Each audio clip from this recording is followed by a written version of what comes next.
All right. Shalom, shalom, and shalom, Sister Deborah, prophetess in the wilderness. And you know what? That's all right with me. Coming again on this platform with another message. And I will say this is a lovely, lovely evening in which the Most High Yah has made, and I, Sister Deborah, share rest therein.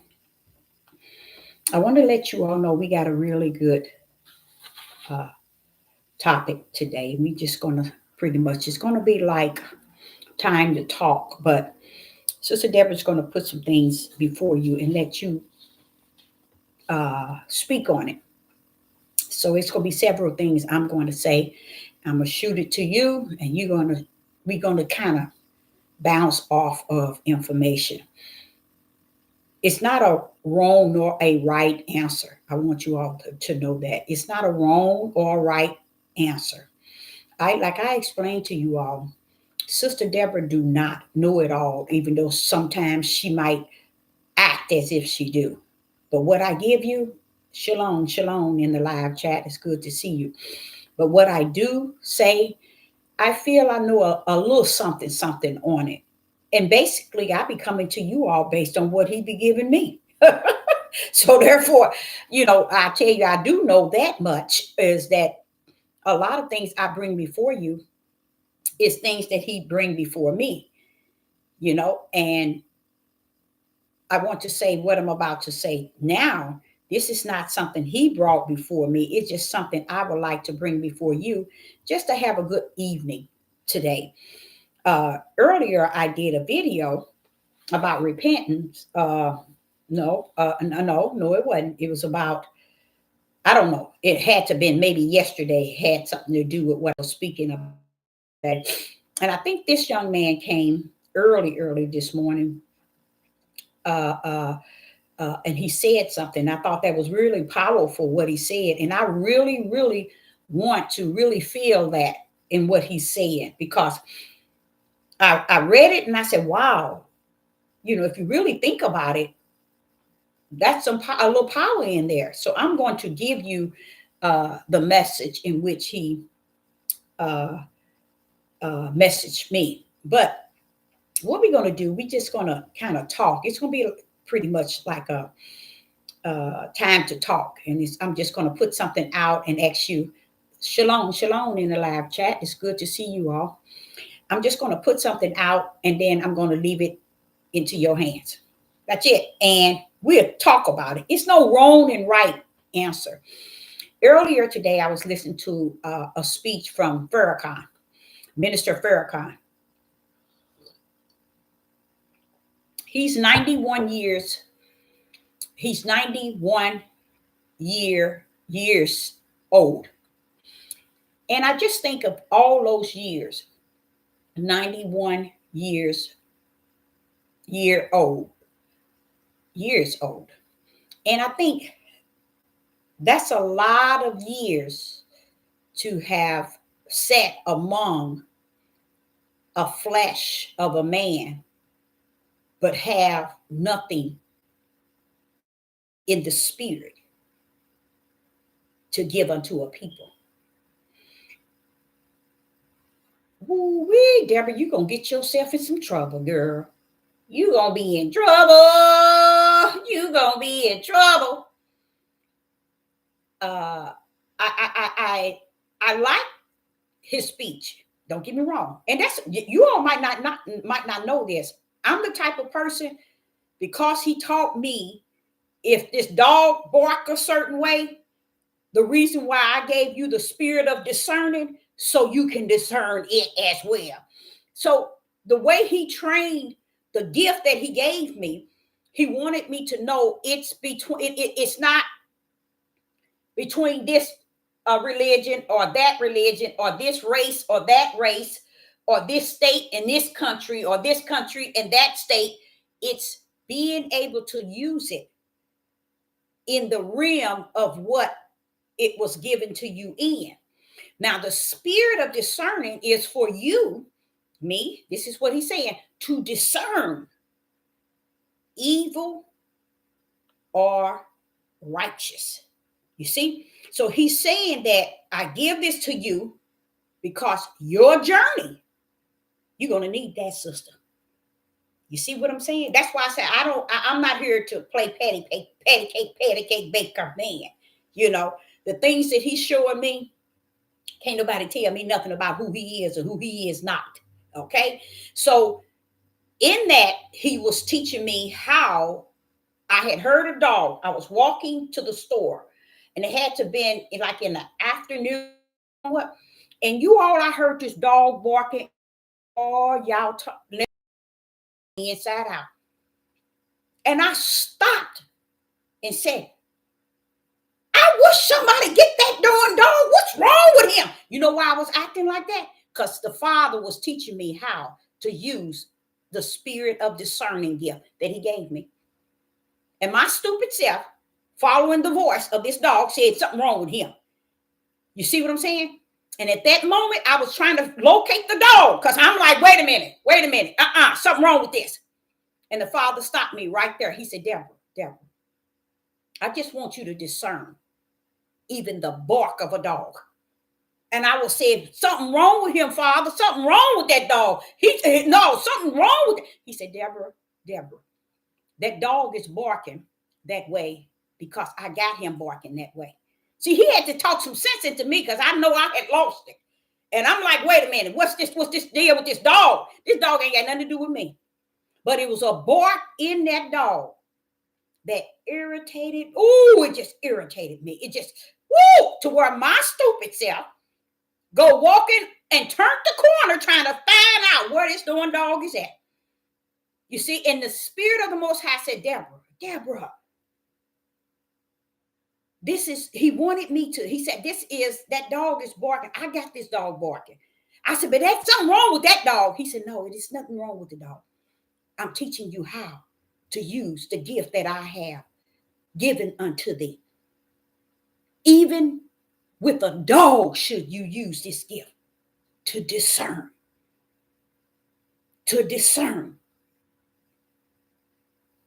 Because, see, we thinking that the gift that were poured out was for the world. We haven't learned that it was for us in the body of Hamashiach, which is the body of Christ. Those gifts were poured out to us. 99.99 don't even know that he didn't take those gifts back. Those are gifts he had given us.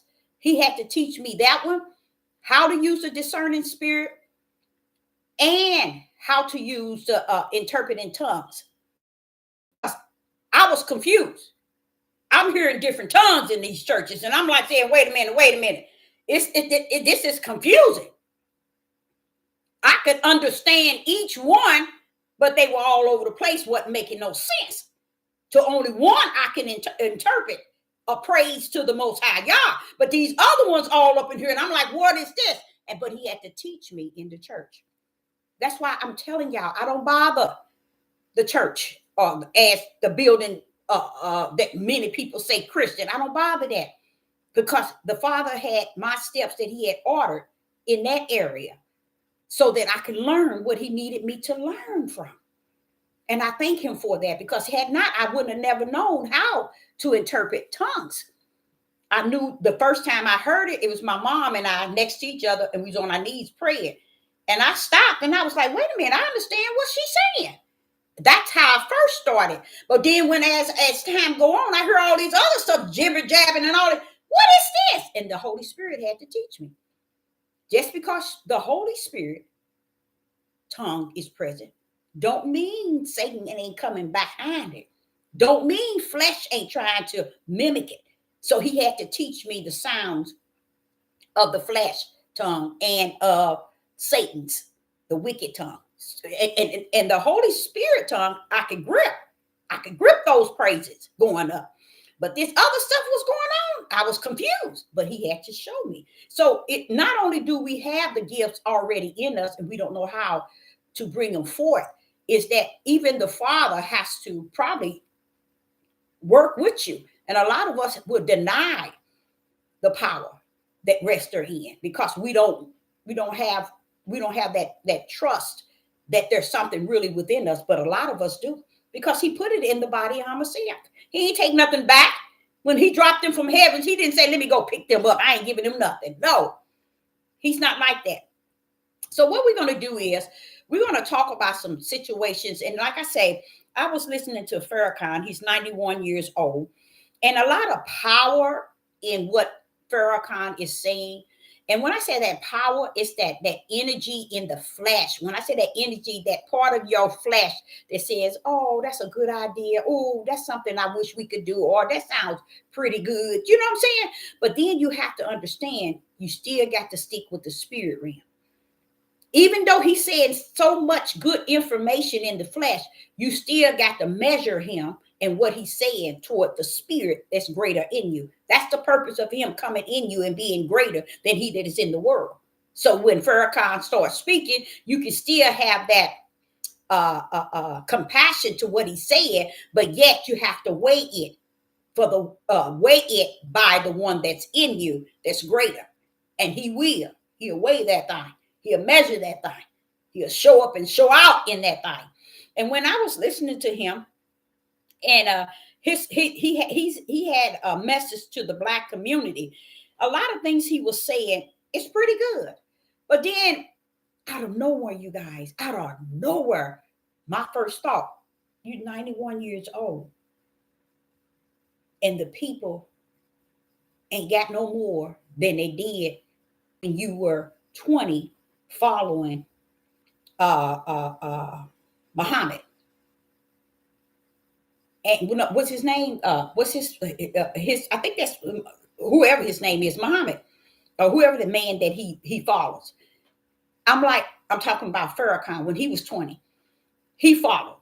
But I'm like saying, but what can you say to the Muslim that has followed you in great numbers? What could you say to them today, being 91? The same trash that the one he followed spilled into him.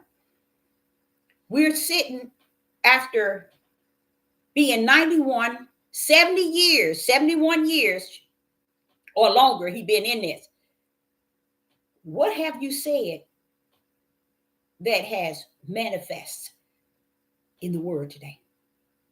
Nothing. So even though I embrace what he said in the flesh, I had that compassion to what he was giving the people. But in the spirit realm, out of nowhere, it says, he's 91. I said, oh, no, he ain't 91. And then when he turned around and said, I'm 91, I was like, okay, I didn't mean to challenge you. Because I'm like, 91, and you saying the same trash you've been saying since you started. You see, what is it about the power in your words that's not being manifest in the eyes or in sight, in seeing it? Your words carry somewhat power to the flesh, but where is it manifesting itself? In the spirit, in the sight. You see what I'm saying? Nowhere. And I'm like, have they figured that out? I mean, they dress very appropriate. One thing I definitely like, I love, he gave, I don't know if y'all heard it or not. He talked about the first time he hit his wife. And he went on to say that when I hit her, I hit her one time and she hit me back with knowledge. And I never put my hands on her again. But he said, what's that leader? I don't know if that Muhammad, whatever his name is. When he heard him teach about a man and a woman in marriage and how you're not supposed to do it, but he saw it being done. See, that's what he came up seeing. I think that we have lied not only to ourselves, to one another, to our own nation. We have lied to, we have not told the truth of the truth. And I think this is the reason why, I'm going to ask y'all that question. I ain't going to give that. But I think this is another reason why we're where we at. So here's the first question. Here's the first. But so folks, I liked him talking about that. Him and his wife had been married 70 years. And he was saying that he hit her one time, and that was the last time. He said she hit him back. So, but I'm just still saying to you all, the way another thing I care about that he speaks, he's not speaking like these Hebrew Israelite men. No, no, no, no, no. So you know that there is a different spirit when it come down to this level of control with women. Muslims of Pharaoh leadership, they're not into all that disrespecting women at all. And I'm just telling you based on years of me sometime hearing and listening to them. Me having a couple of cousins that had been in it for years. Their whole ideal is not to be that powerful iron hammer on a woman. You see, because somewhere in it, Minister Farrakhan was talking about how his teacher was teaching them that a wife is like, what did he say? It's like heaven. You mess that up, you messing with heaven. I mean, you said this is the sort of stuff that they talk about, and those that do follow. And I love that. I love it because it's no way you can be as powerful as you were called to be unless both of you work on each other's backbone to strengthen one another. So if Sister Deborah had a husband and I'm breaking his back instead of making his back strong, what good is it going to benefit our children in our household? And what good would it benefit him breaking me down, and tearing me up and hammering me down to a level of you cook, clean, and be on your back, and that's all you work? See, that's what this newfound belief of the Hebrew Israelite movement. They really strong-hearted involved in that. But honestly, to tell you all the truth of the matter, Muslims here under the Black Muslim here in this United States overrides the Hebrew Israelites. Yes. So I would prefer them being the speaker of those that are married in our nation. I would rather go to them because not only do they speak in unity as working together, it's just so many things that they are speaking. But to me, when you leave out my Father, spirit and truth, you lost me there. I don't care how much unity you think that y'all can get and y'all gonna have. And with Farrakhan, I never understand what make him think the white man is gonna actually give us land. Let's see what you think. Okay. The first question to you all is, can we live the words of the prophecies in this last day? Can we live out the word of prophecies in this last day? Do you all think that we are living out, or do you think it's just a lot of information that's not really being seen in this day and time? Can we outlive the word of the prophecy? Are we living it out, the prophecies that we have heard in the King James Bible in these last days that we're in today? Do you think that we are living it out, the prophecies out of the Bible? Do you think that there's those prophecies is really for us to live out? Or you think that maybe it's for something else or someone else? So we have those that says yes. Okay. So that's good. That's good. Because I truly believe so. So therefore, the reason why I said it is because we got people of our own nation that says the Bible is pretty much either the Old Testament is not legit, or either the New Testament is not legit. So much of our nation wants to take a lot of things out, especially with Paul. Okay. And they really don't take the prophecies serious at all. So it's good to hear that you know that the prophecies are, we are living it out. So we can actually say whether they accept it or not. We know that we are living the prophecies out. Okay. What about, what do you think? Let me see here. Yep, playing out right before our eyes. So it's, why would we deny it? No, that's the problem I have. Why is it that people are denying the prophecies? And the reason why I, as a prophetess in the wilderness, I've been on YouTube for 5 years, and I don't hear people covering. Now, listen to what I say. Hear me out first. I don't hear them covering the prophecies. Now, watch this here. What I do hear them talking about is prophecies is revealed through the world. You know, like this thing that's happened over in Israel and between the Palestinians, they will cover that.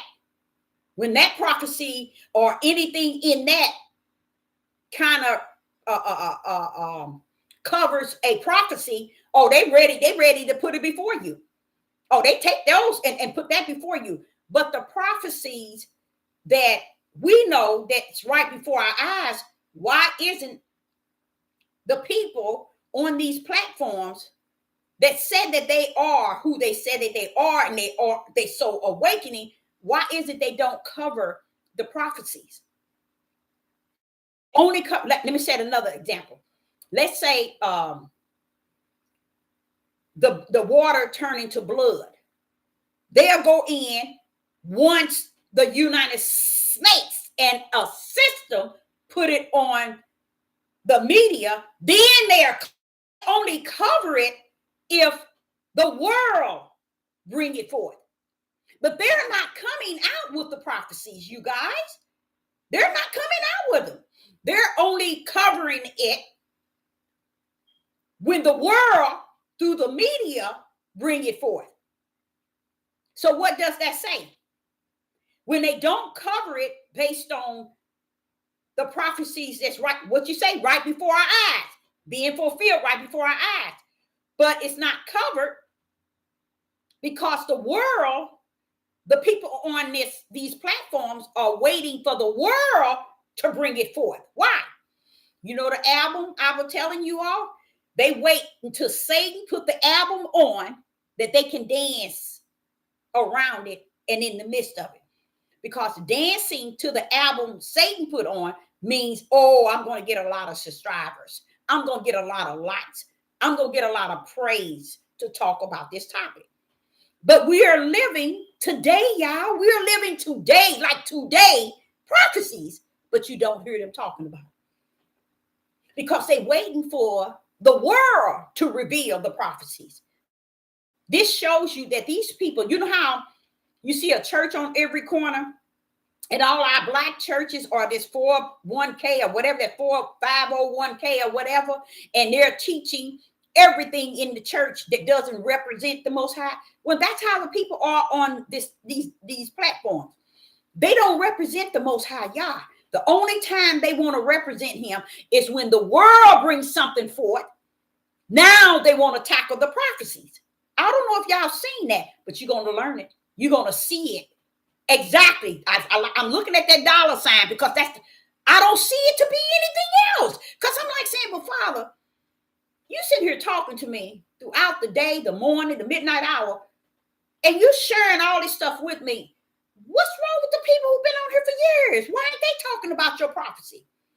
So here we are saying that we are living the prophecies. Well, why isn't it those who have many people that they can they can build, and they got so many subscribers and likes, you would think they would influence the prophecies and give all glory and honor to the Most High Yah, but instead they wait for something in the world to happen to pull up the prophecies.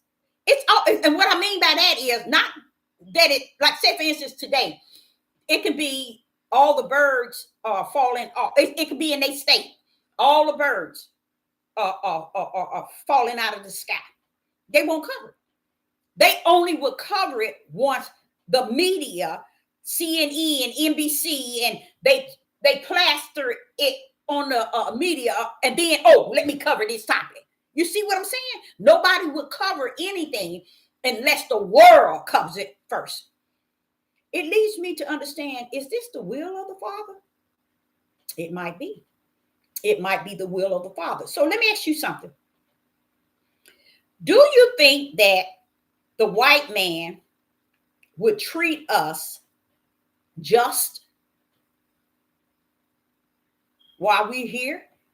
Do you think that the white man will have the ability to treat us just while we are in the land of our captive? Do you think that the white man would treat us just? Okay, we got 2 no's. No, I agree. First and foremost, it's been prophesied that they're not going to.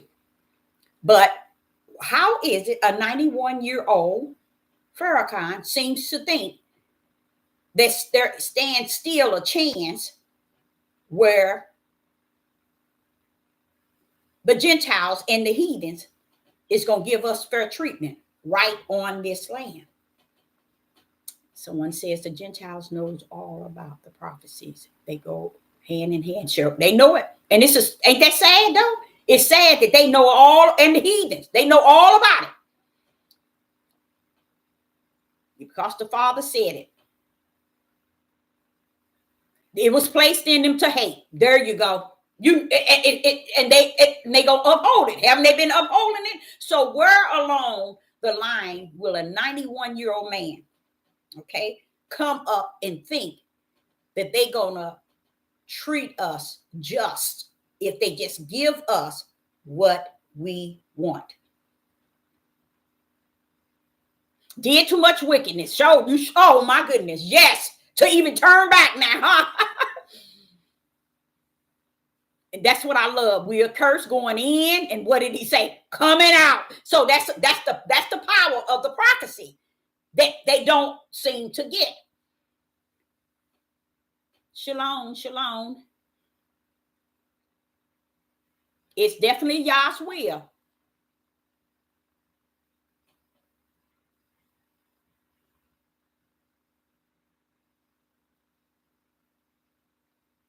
Yes, they know it. Ain't that kind of sad though? They know so much about us. It's sad. And we don't know about ourselves.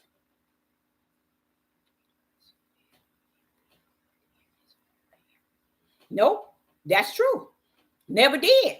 We didn't treat each other just when we was in the land floating with milk and honey. You are 100%.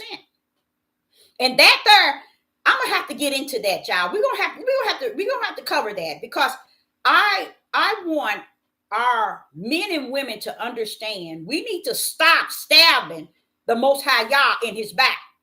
Stop taking a knife and stabbing him in his back, because you ain't hurting him because you stabbing him in the back. You hurting yourself and don't know it, because he don't feel you stabbing him, but I'm watching you stab him in the back. Because I want us to understand that the prophecy that he told Abraham in Genesis 15, it has been fulfilled. What is it that we keep denying, that we're waiting and looking for the prophecy that he promised Abraham? Stop it. What was the purpose of Moses and Aaron? They're not going to make it to the promised land. What was the purpose of him saying that if he did not fulfill it? And who took him over? Joshua. He took him to him and I think Levi's. They took him over to the promised land. And y'all, you will learn something that you never knew. And that is the right hand of the Father. He was throwing up and throwing out. He was killing women, men, and children on the land that was promised to his people. You tell me we ain't got somebody that had so much invested in us, and because of who he is toward us. to where it was finished, guess what? Every 12 tribe had their own land. Praise the mighty Yah. Why is it our men won't teach that?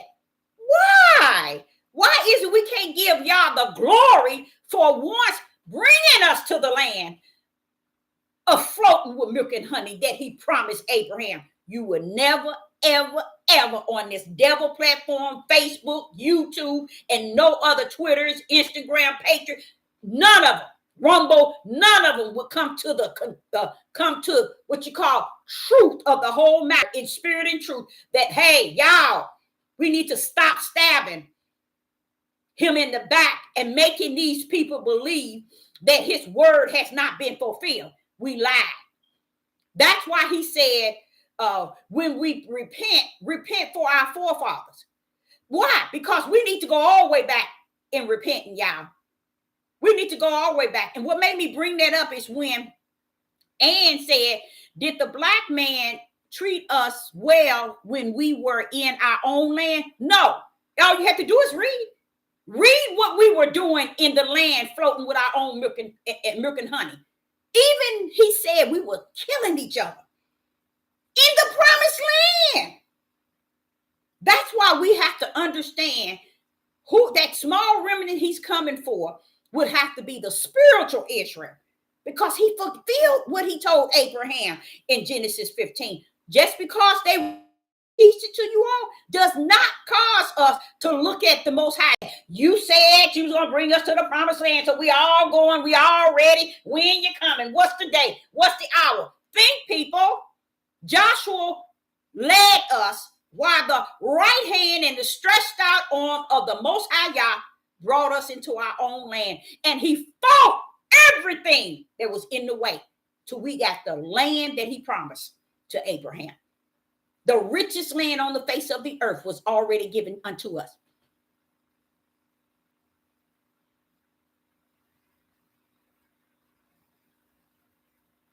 And the feelings and the emotions, just like the Christian church.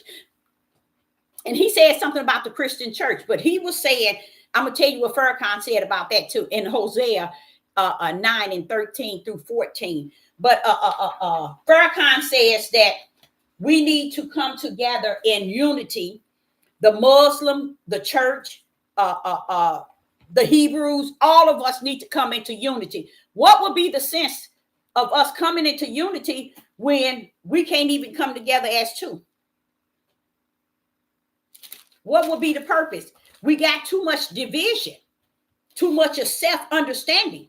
You see, just like I'm explaining to you now. We stabbing the Most High in the back. He fought all them and destroyed everybody so he can give us the promised land he promised Abraham. And we stand here today act like he owed us something. And you know why we act like that? Because our so-called heads and our so-called leaders, our rulers, our kings, and so on, it's swollen up, causing our heads to swell up in a delusion. I want some. I'm gonna do that. That's gonna be my treat tonight. Because what was that? Hosea 9 and 13 and 14.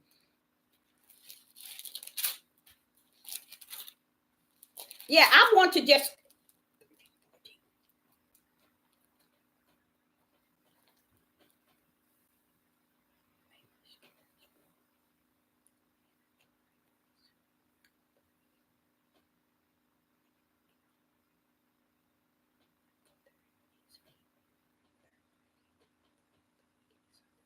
Oh, that's a good one too. You see that? That's a good one. Hosea chapter 9 and what was that? Verse 14, I think, and 15. It says, give them, O Yah, what give? Give them a miscarrying wound and a dry breast. 15. For all their wickedness in Galilee, for there I hate them, for the wickedness of their doing, I will drive them out of their house. I will love them no more. All their princes are revolters. That's sad. See, I never read that, but you see what I'm saying? That's in Hosea chapter 9, verse 14 and 15. See, I never read that. Never read that. But you see, all the way through, I try to explain to you, all the way through, you can see how we conduct ourselves with this Most High, this Creator, who just put us first on everything. And we stand today, won't even give him the glory for even defeating everything around us to give us the promised land. And we stand over here in captivity. Yeah, he got to give us the promised land like he promised Abraham. Why is it women that follows on these devil platform don't speak regarding the power of his right hand and his stretched out arm? They don't know nothing about it. So if they don't know nothing about his right hand and his stretched out arm, guess what they don't know? They don't know nothing about Hamashiach. They don't know nothing about the power. That's why he said denying the power, because everybody want to teach on these devil platforms without what? The power.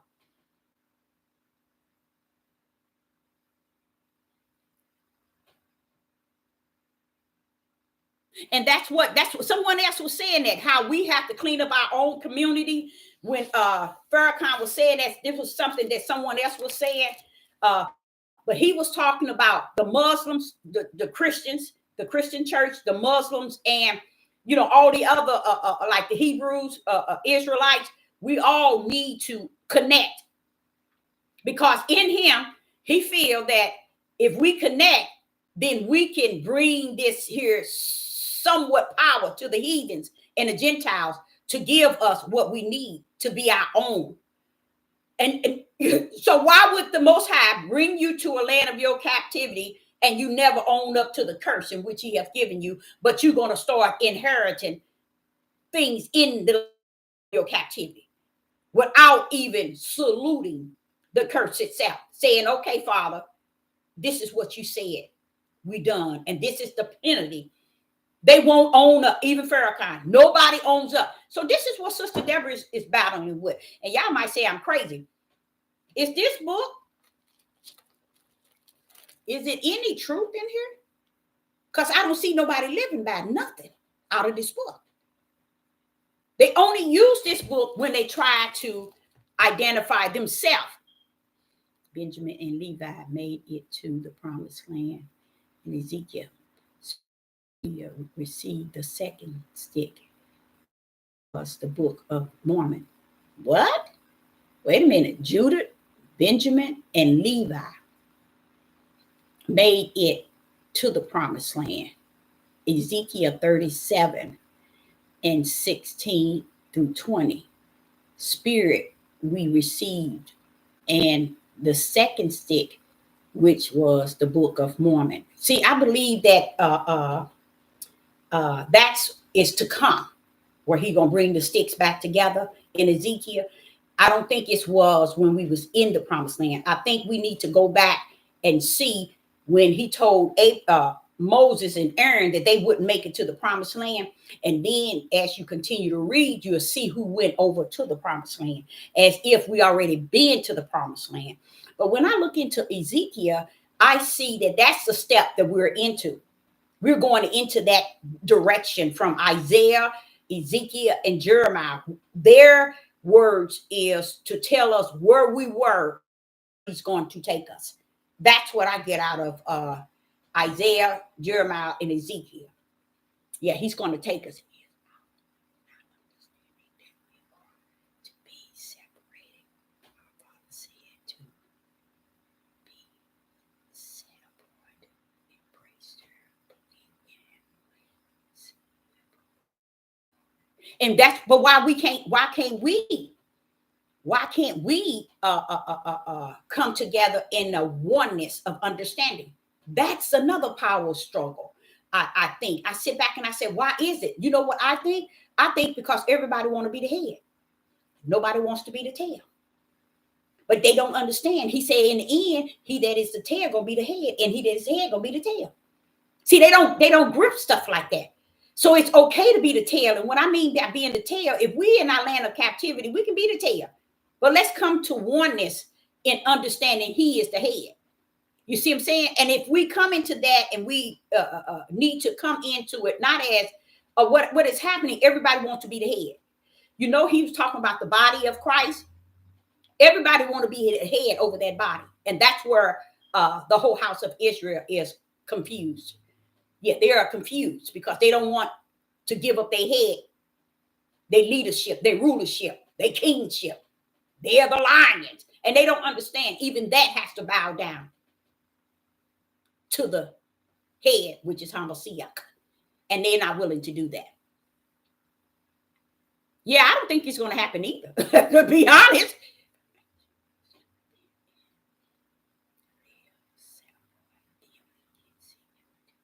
Now, I believe that we can, but it'll be a small nation. We'll be a small group of them. And that same small group will still be the ones in that group that he will take up out of here. Because we got sense enough to realize that he has, in that group, we are not the head. And see, put away everybody trying to be the head. Because once you get that head get bloated, boosted, pride, ego, me, I'm ruler, king, leader. You see how Moses and Aaron, go back and see what he said to Moses and Aaron about them not going to the promised land. It was not nice, y'all. It was not nice. So what makes you think that he's going to cause you to be a king, leader, and a ruler to lead his people out? Sit your tail down and be submissive under the head that's already sat there. And that is Hamashiach, which the world called Christ. That's the head. They don't want to recognize that head because they want to be the head. And that's why they have the land, they have the property, they have things that they can allow people to come into one, but they so wicked and evil in their hearts because when you come into their surroundings, you got to give up. Now, if you're in the body of Christ and he calls you to be a healer or he calls you to, let's say, be a minister, to travel to hospitals and prison, when you under that headship, they ain't gonna let you do that. They are not gonna let you branch out as a part of the body, which is the true church and the saints. They ain't gonna let you be the true church. They ain't gonna let you be the true saints because they the head and not Hamashiach, which is Christ. That's the problem.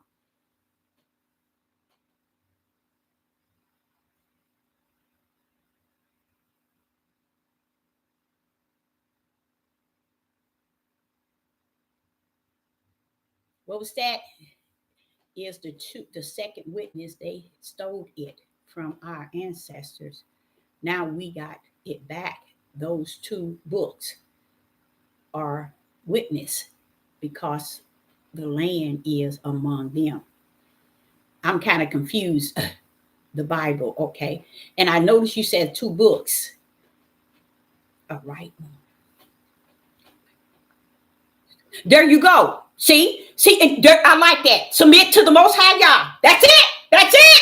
They don't want to do that, though. They do not want to do that. It's a battle for them. Just imagine. That's why I was saying, even with Farrakhan, you led thousands and thousands of young men, and they have no spiritual guidance. They only have what you got from your leader, Muhammad, and then what's the other one name? And then he got from him, and y'all just translating all this fleshly knowledge to one another. And now one of y'all have bowed down before the throne of the Most High Yah, who is spirit and truth. They won't do it. They don't want to give up that power, y'all. They don't want to give it up. Yep. He will bring us together. But I believe not on our terms of togetherness. I think it's going to be the spiritual Israel, because I'm sitting here listening to him and all that he's doing for them. I'm like, oh, Father, wait a minute. You didn't even do that for Abraham's seed that Joshua and them brought to the promised land. What's with these people? That's why I say they teaching y'all wrong. See, the spiritual Israel is not perfect in the ways of the flesh.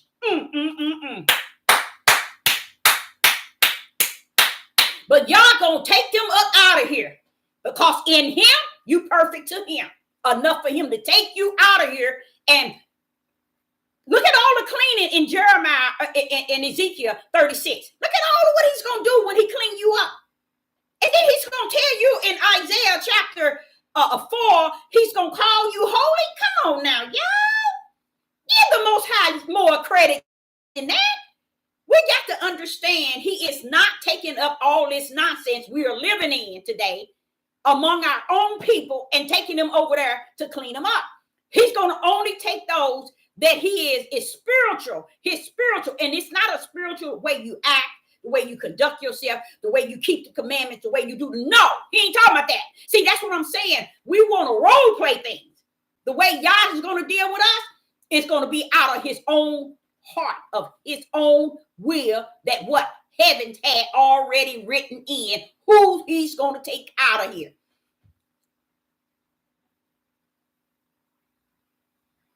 That's right. We always, why? But why do we always look at? Yeah, and guess what? And we have forsaken the Son of Man. We have forsaken the Father himself as our king and our leaders. We just say, forget them. We need a flesh. He said that Israel, the house of Israel, always wanted an idol God. And see what we forgot also, and they want to be leaders and no accountability. Exactly. Don't that make sense? They don't want to be no. They ain't gonna have no accountability. No. They ain't gonna be accountable for nothing. They want to be able to be the king, the leader, the ruler, the lion. The one that have something submissive to them. And the first thing we have to submit to is what? Anybody know?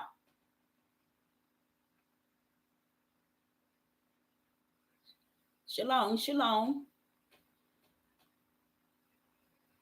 There's a gathering. I think it's you know what? That would be beautiful for me because I'm looking at it. I'm like saying, oh, Father, something got to give. Something somewhere along the line. We going to have to see your mighty right hand gather something together.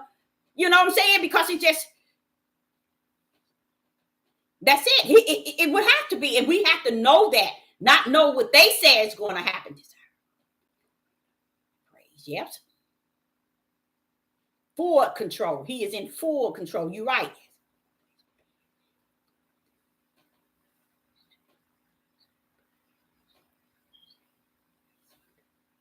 Yep, under the body. The body is under the head, which is the Most High Yah. He don't want us to look at flesh and blood to be the head. And that's what we are doing.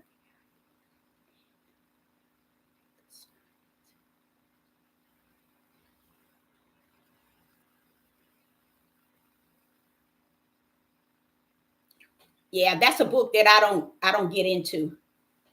The Book of Mormon. I don't get into, because I don't think we really understand the same ones that are our oppressors. Okay, the one that he has put in charge. We don't understand. The Roman Catholics have taken all these books and has mastered them in the order and in the way that they have chosen. And when we go after the books, then we don't go after the spirit. And that's the difference. Because when we finish reading all the books, guess what? We're lost in spirit. And that's what's wrong with us right now. We have no spiritual guidance, which is found in spirit and truth.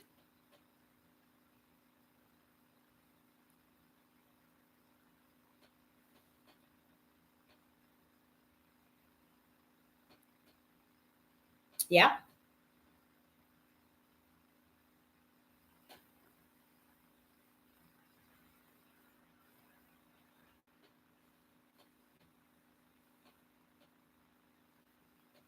So would you say that holy is something you can be?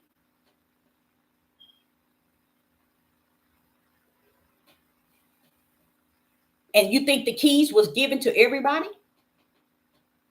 We have the keys.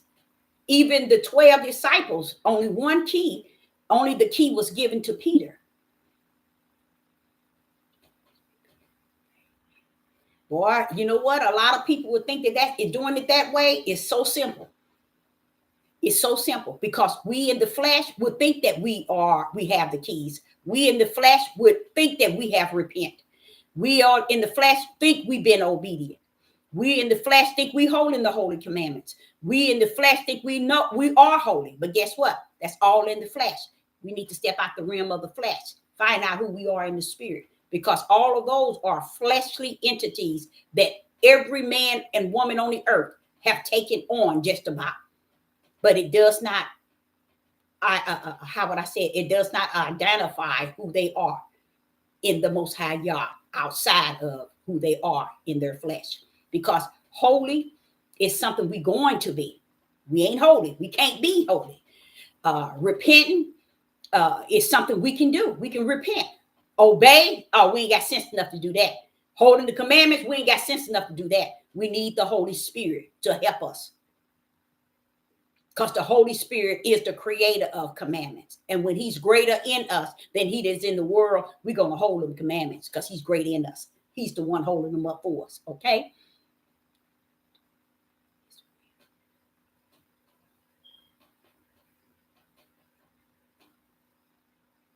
Yeah, he's the head. He's going to always be the head. And let me tell y'all something. The more you see him as the head, guess what?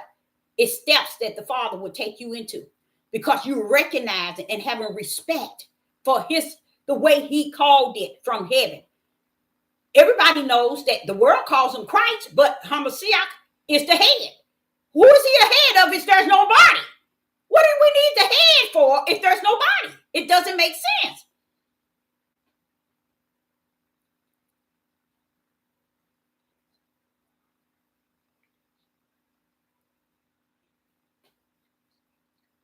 That is right. That is right. And we can't go under that. We can't afford to, especially where we at today. See, we're in the midnight hour. We ain't got time to sit and go up under everybody established righteousness. You see what I'm saying? That's why I even tell you, even me, you better listen. You better listen to a spirit and truth within.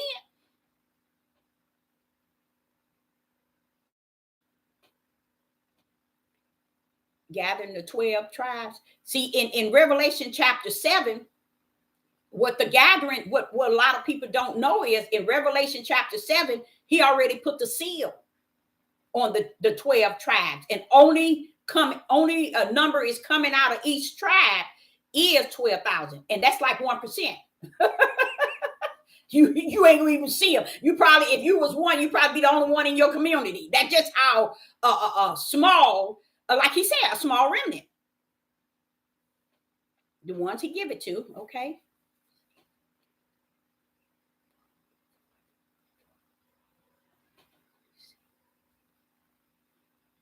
So you seen the gathering, and we were brought forth for all to see. Now, when we get ready to gather, I mean, when he bring us together, do you know if they saw us getting up here and getting up? Why do you think he said everything he does in the midnight hour is moving fast? Wait a minute, obedience to the Creator, our Heavenly Father. That's right. That's right. But he said that we are not an obedient nation. So now we have to make it to the promised land so he can clean all that up, which is a good thing to me.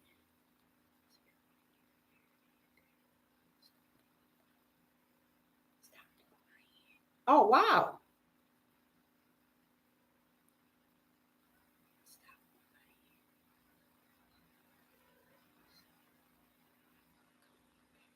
Oh, is it acting up or something? Spiritual gathering. But I think when he comes to get the small remnant to take him to the promised land, because he said we're coming in cursed, we're going to go out cursed. You see what I'm saying? So what I mean is, I don't think that the curse is going to really be off of us until we get over to the promised land. Every scripture in Isaiah, Ezekiel, and Jeremiah lets us know that. So I still can't understand why ain't nobody teaching the people that. Because to me, that's eye-opener to know that with fear and trembling. I know that's right. But yes, it's so I think that we thinking we're getting out of here because he's taking us out of here. It's all good. I think it's going to be a traveling period where we're going to be brought out and heading somewhere, and we're going to have many. I really believe some that's going to fall by the wayside. I think that we are missing because if certain one is not teaching it, nobody's really listening. But the truth be told is, I'm going to bring that again on this page, showing you that it's no curse end until you get over to that land. Okay, so that means that you're going to be they're not going to be happy to behold you leaving. Oh no. That's why Magog is later on going to get news and want to have take on the house of Israel and tribe of Judah when they in their land, and they're gonna come over and he's gonna destroy them. He gonna destroy them at the end, and he's gonna destroy them while we're over there, because they thinking they're gonna come over and take on the land and us too, and the Father just gonna kill him right then and there.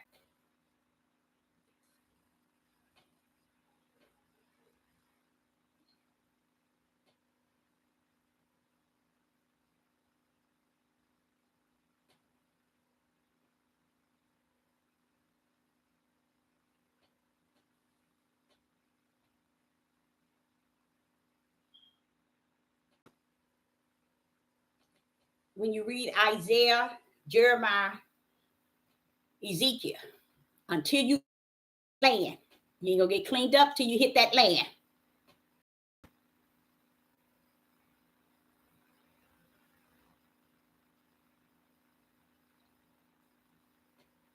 Or is your connection acting up? Oh wow, I hate that. Okay, someone says the curse was lifted in 2019. Why are you still here then? Can you explain that?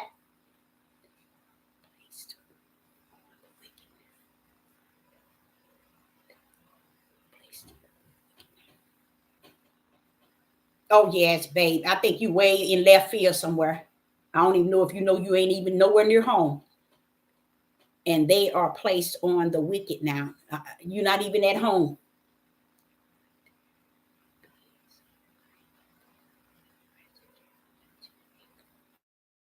Right. Yes, it is. Yes, it is. You got it. Yes. And that's what it says.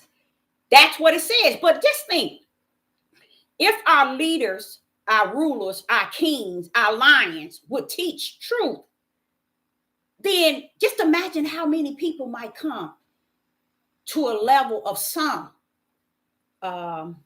hope. You see what I'm saying? Because even just hope, that hope is hope. You see what I'm saying? The journey itself is going to be a journey. And did you see where he says when we almost get there, then there's going to be other nations that's going to help us the rest of the way? Did you see that? Yeah, there's going to be other nations that's going to come, and they're going to help us and carry our children and our bags and every other thing on in to the promised land. You see? Yeah, there's going to be other nations. That's when we get closer to the promised land.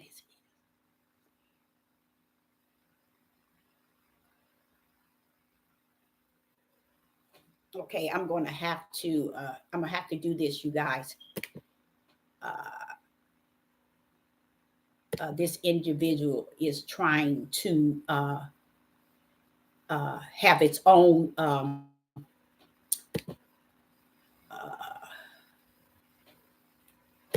it's trying to have its own total different teaching, so far out in the left field.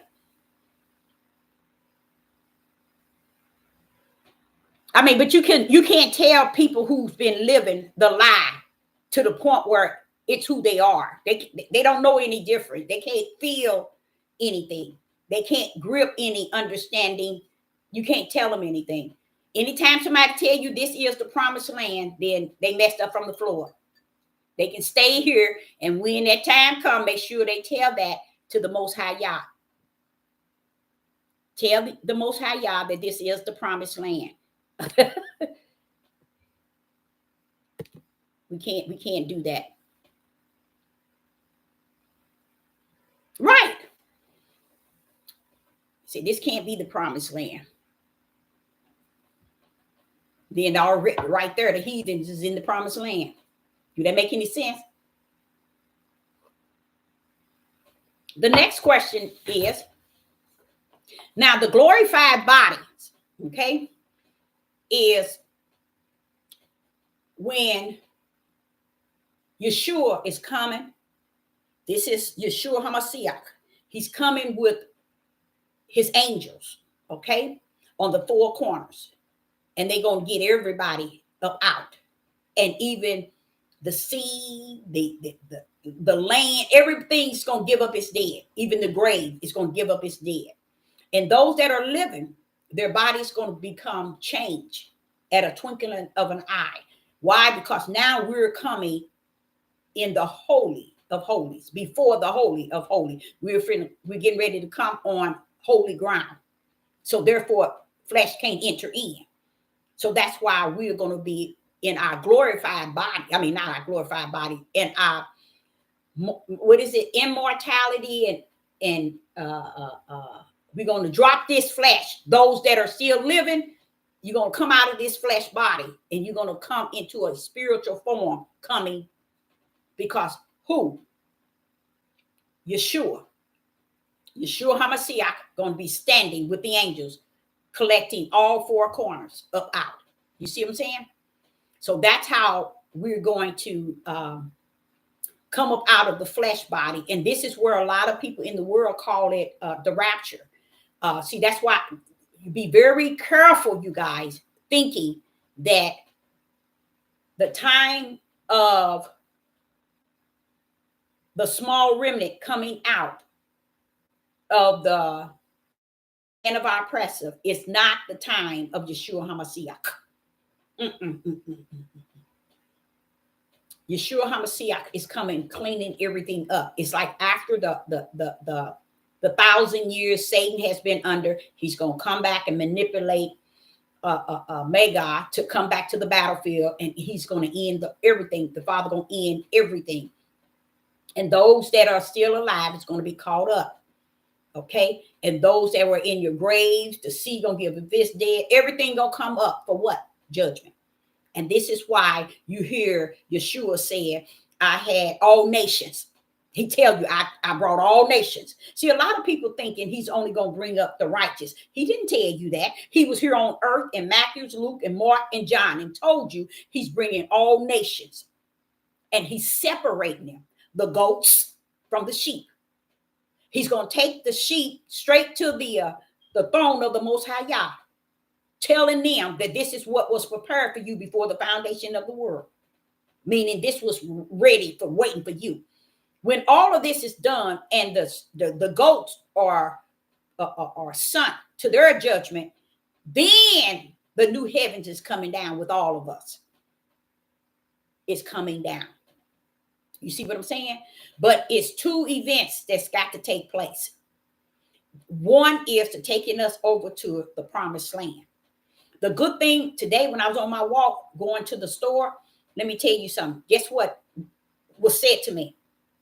It was said to me then that being over in that promised land 1,000 years, they have not even taught that, because y'all, it's going to be beautiful. It's going to be 1,000 years of knowing how to worship, honor, praise, glorify, peace, togetherness, unity, food that we never had before, that's never going to be tainted. It said that it's going to be in Ezekiel 36, like the Garden of Eden. Y'all, we're going to have it so together. David, the army of dry bones going to be brought there. Y'all, we're going to have it so together. 1,000 years. Guess what he say he's going to do in 1,000 years? He's going to clean our filthiness. He's going to clean us up with water. He's going to give us a new heart of flesh so we can live those 1,000 years. Isn't that wonderful? He's going to give us a heart of spirit. He's going to give us a new spirit, and he's going to put his spirit in us. Come on now, y'all. Y'all better grip this thing he has prepared. So why is he going to do all of this to us if we ain't now holy? Isaiah chapter 4, he said, the reason why the women is said, I want to be called by thy name. The name, when they saw the men that did survive, their name was holy. They were talking about, I want to be called holy. And then the Father began to tell the women, I have purged you with burning. I have purged you and cleansed you up. And you too, it's going to be called holy. So y'all don't even give him no credit for what he is even doing today in our eyesight. He gave us the prophecies. We talked about that earlier. The prophecies has already been set and told us. I don't get why is it that I guess it's just not meant for me to get. That's just it. I can't get this. This is the part I can't get right here. Ezekiel 36.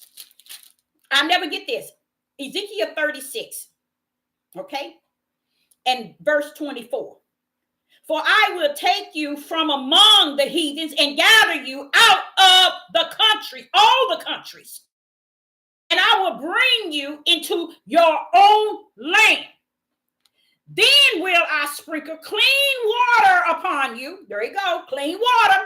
And ye shall be clean from all your filthiness.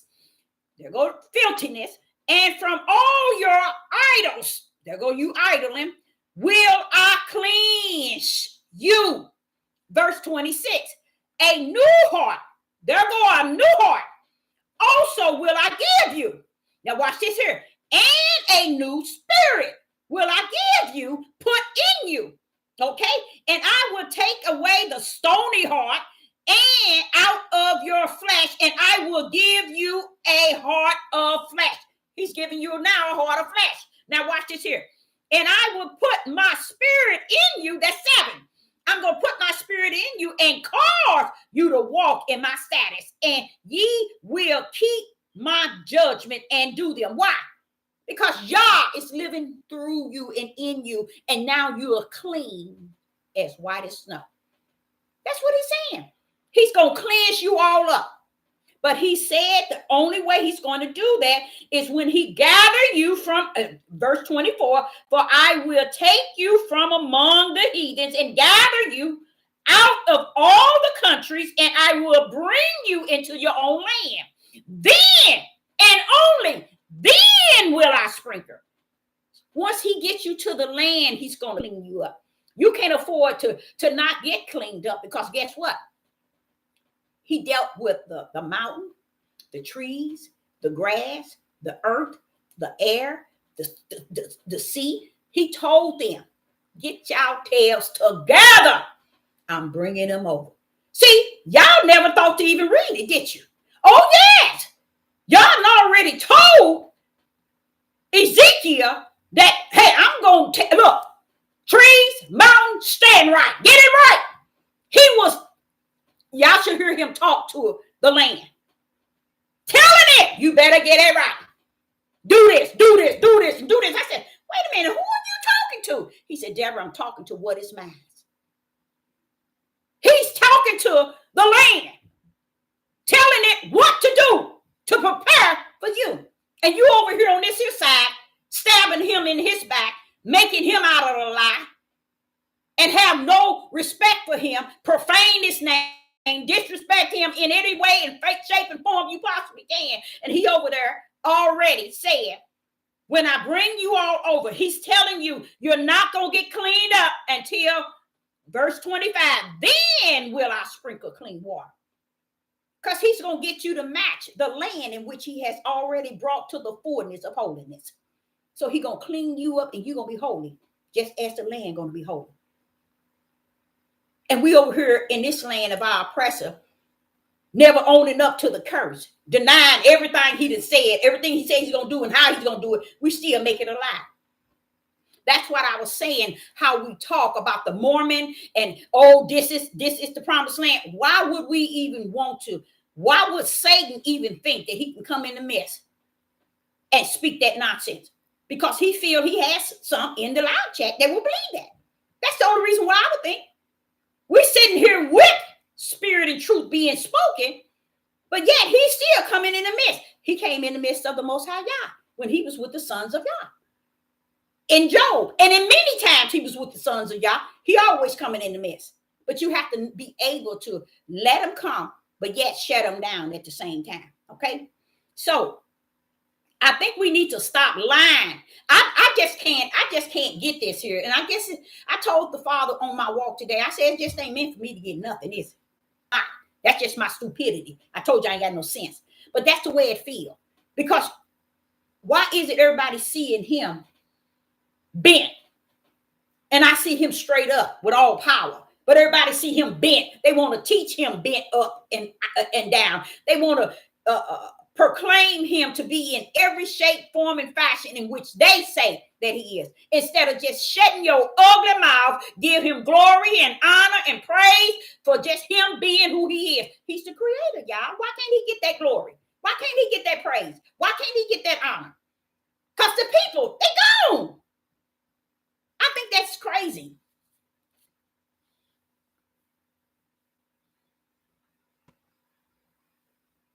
That's right. It's not. It's really not just any water. That's what it is. It's holy. That's what he cleaning them up with.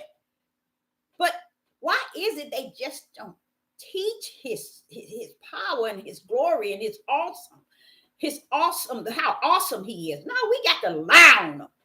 And people standing around with a knife in his back. Wait a minute, what are you doing? And I guess it ain't gonna ever be a time where I can hear, But I said, if I go on the journey to the promised land, that'll be fine. But if I don't, I still be just as woo. Thank you, Father, for the time that you've given me and just being my teacher, my all in all. I just don't get it. It's just not meant for me to get. And maybe I'm going to live and die not knowing it. Okay, what is the sign of the 400 years hitting rock bottom? What is the sign of the 400 years hitting rock bottom? Because someone just said that the 400 years is over back in 2019. See, this is a sort of spirits that don't understand. They are a long ways from home. They need to find their way home. And if they don't find their way home, they better sit right where they at. They're going to rock right where they at. The 400 years hitting rock bottom. But that could be the individual who said the 400 years was over in 2019. I don't think the 400 years was over in 2019 because the Spirit of the Most High didn't say that to me. So I would not agree with that. But what is it? What is some of the signs to you all that the 400 years is hitting rock bottom?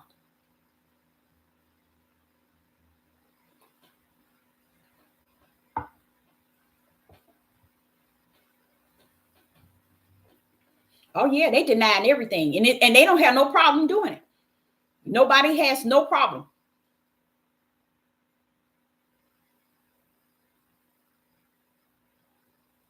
Yeah.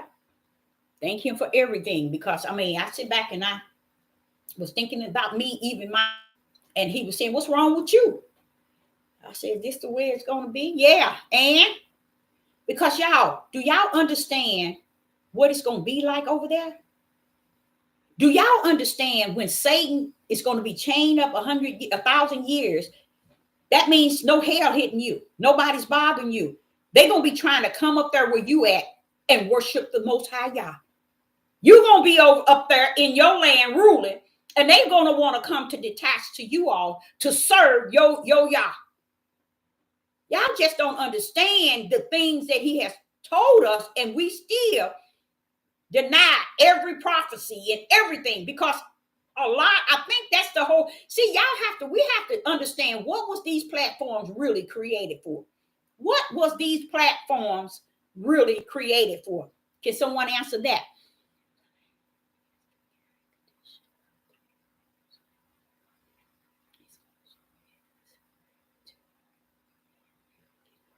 Yeah.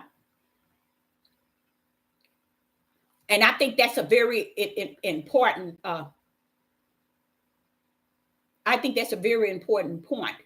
The sign is the current conditions of us Negroes. It also has to and will get worse, because I believe where we are at in our what? Mindset really shows you the 400 years the curse itself hitting rock bottom. Because if we are, you see what's going on with our people, and that's another thing. I'll be like, Father, why is it that no one really see our nation cutting up from the floor up, like you said they did over in the promised land? They even worse, and no one seems to expound or cover it. They making it right. All they got to hold on to, we Abraham, Isaac, and Jacob. We the promise. You see what I'm saying? But they don't see, how could you be? And you know what? I know I shouldn't have said this, but you know what I said to the Father? I said, okay, Father, is this what you're allowing me to see in the spirit realm? It's righteous. It is the jest of who you are. Then I know I'm ready for hell right now. I ain't lying. I was up there. I'm ready for hell, because I'm going to tell y'all, as a prophetess in the wilderness, that's what I see. That's what I see. These people on this devil platform is teaching this stuff to these people like right is wrong and wrong is right. They are not expounding or covering, but yet they've been on here so long. I said, Father, they've been on there so long, and they teaching the people still to be blind in the spirit realm. And it's confusing me. I'm saying, so if this is what they continue to teach on these devil platforms, making right wrong and wrong right, all because you're Israel and the tribe of Judah. So everything you doing is good. Everything the heathens and Gentiles doing is bad. How is it what our people are doing righteous? Why do we accept that as righteous? So I'm saying to the Father, if that's righteous, then I'm ready for hell now.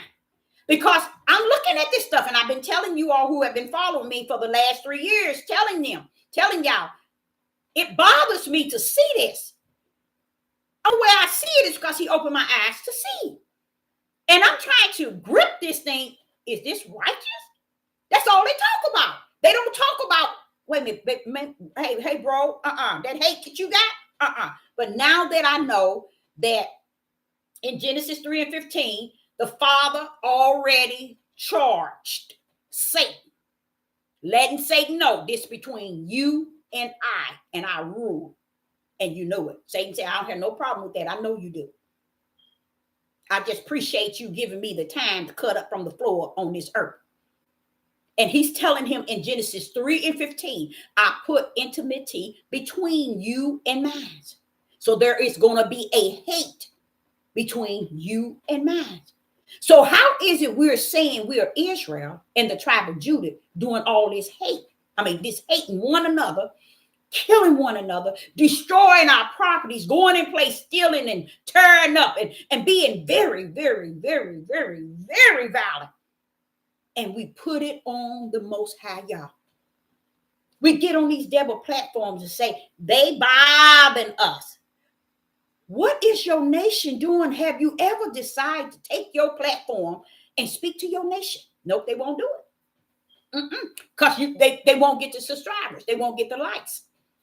They don't want to talk to their nation because they are the seed of the serpent. They need to talk to those who are walking in the broad gate.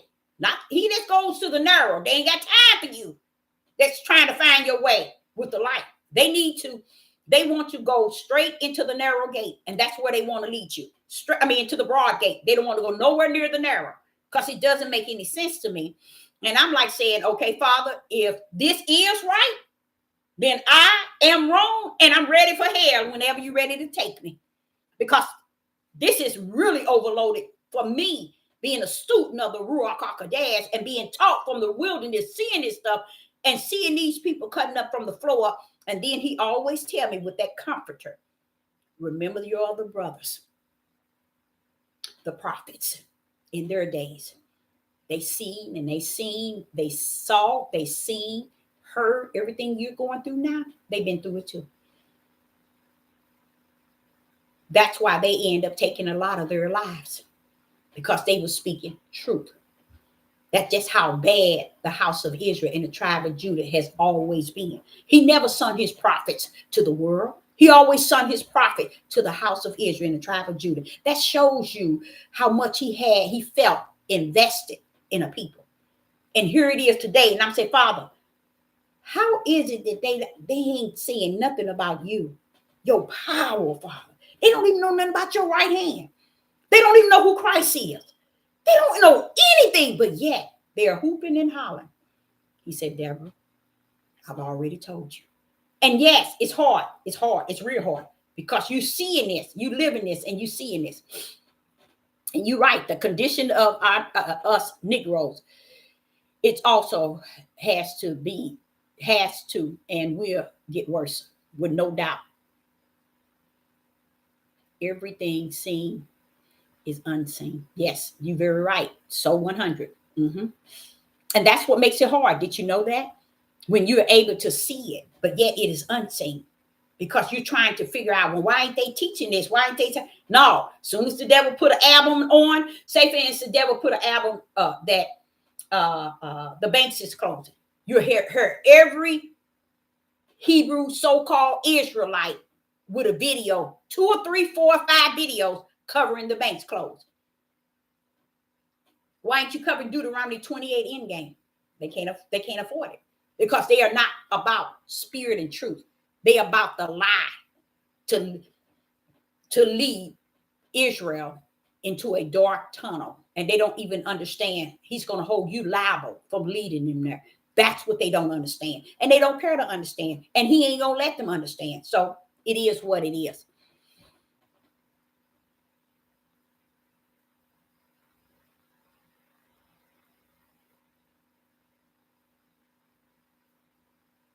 Yeah, that's what the other individual was trying to do. And I was saying, the Mormon, and then when the individual said, this is the promised land, I knew what time it was. I was like, okay, time to stop. You can't let that go on, telling people that we are on the promised land. You know who also said that? Jehovah's Witness.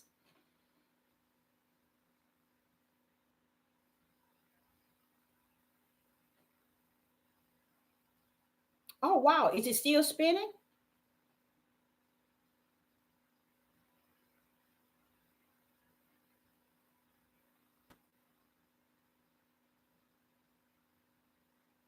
Look up that word in Hebrew, intimacy. It's hatred.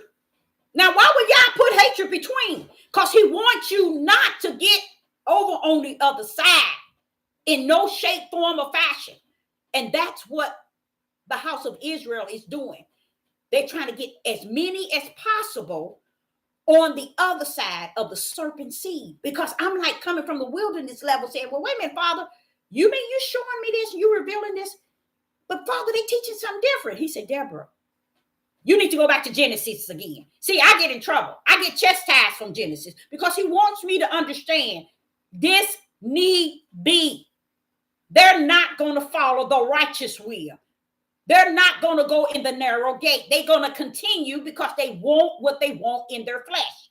And that is likes and subscribers. And if they can just give you what the world give you, they're going to be content because it's going to bring them more likes and subscribers than to give you spirit and truth, because they don't have it no way.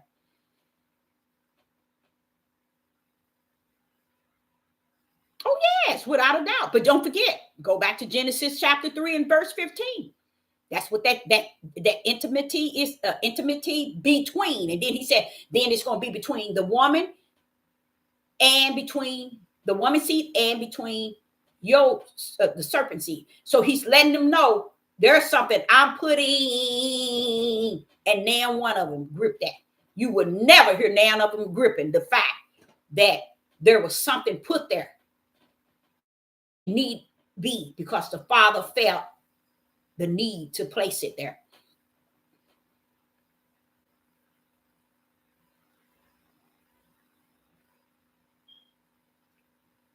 You're right. We're not to this promised land that He's taking us. Listen, look how He's gonna clean us up. He didn't do that for the children that left Moses and Aaron, that made it to the promised land by Joshua and the Levi. He did not put all this in them, y'all. He did not put all this in them. So you and I got to stop lying to people that the promised land is just simply the promised land that He promised Abraham. No, it's the spiritual promised land that He told Abraham He was counted in.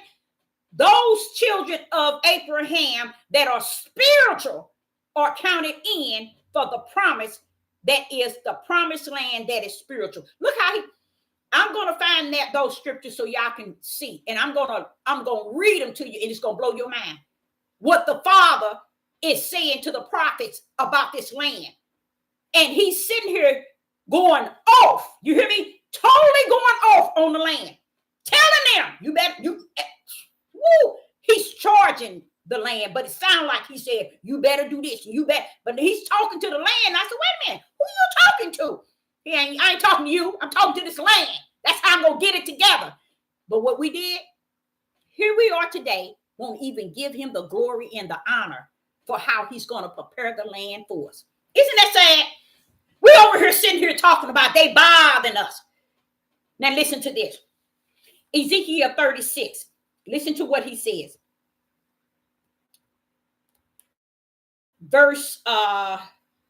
Let's go to 33. Ezekiel 36 and verse 33 and 34. Just listen to this. Thus said Ahiah, in the day that I shall have cleansed you from all your iniquities, I will also cause you to dwell in the cities, and the waste shall be built. Why? How's it going to be built? Because He's going to have that bad boy together. Now listen to this. 34. And the desolated land shall be tilled. That means you ain't going to have to. You remember in the Garden of Eden, He put Adam in the garden to tilt it. Look what He said here. Y'all ain't going to have to worry about it. I'm going to charge it to already be tilled. Now listen to what it said. Ezekiel 36 and 34. And the desolated land shall be tilled. Watch this here. Whereas it lay desolated in the sight of all that passed by it. Verse 35. And they shall say, this land that was desolated is become like the Garden of Eden.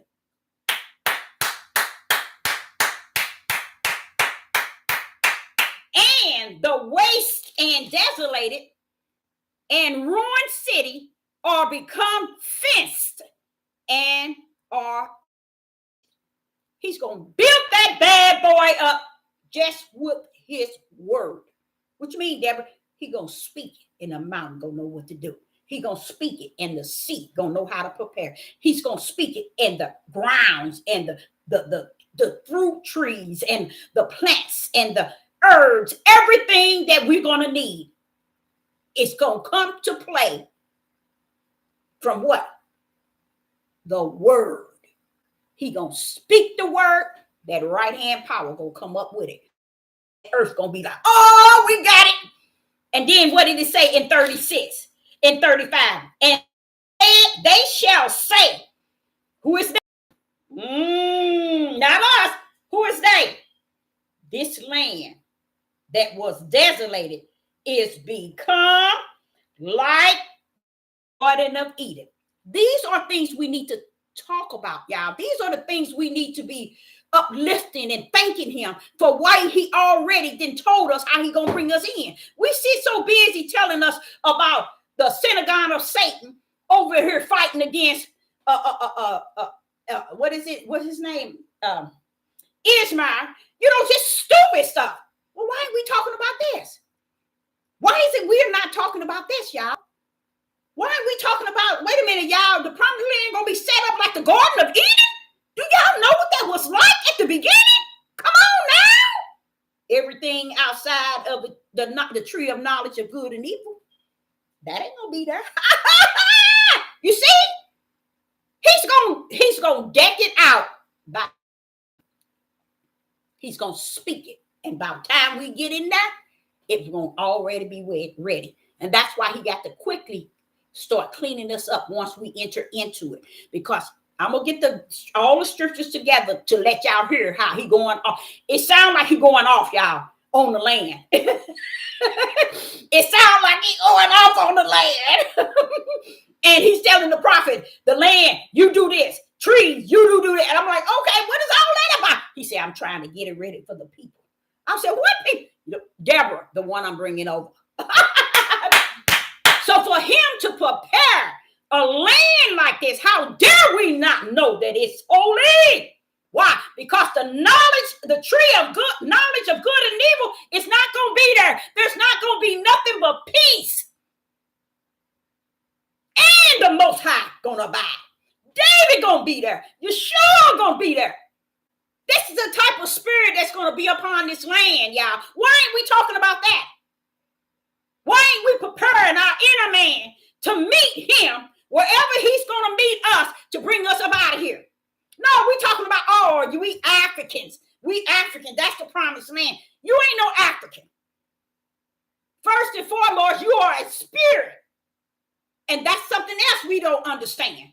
We so hooked up on this nasty flesh, we need to focus on our spirit being. Get this spirit of who we are. Get this flesh under the subjection to the spirit that is within us. You see?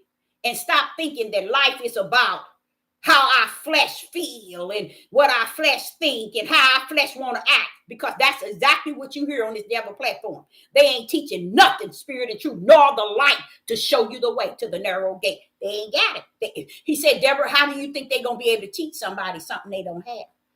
You know how many times he told me that? 1,000,000 times, and I still don't get it. Why? Because I'm living in this day, in the flesh. Yes, am I in the spirit and walking therein? Yes, but it's just too hard for me to believe that they just not getting it in the spirit realm.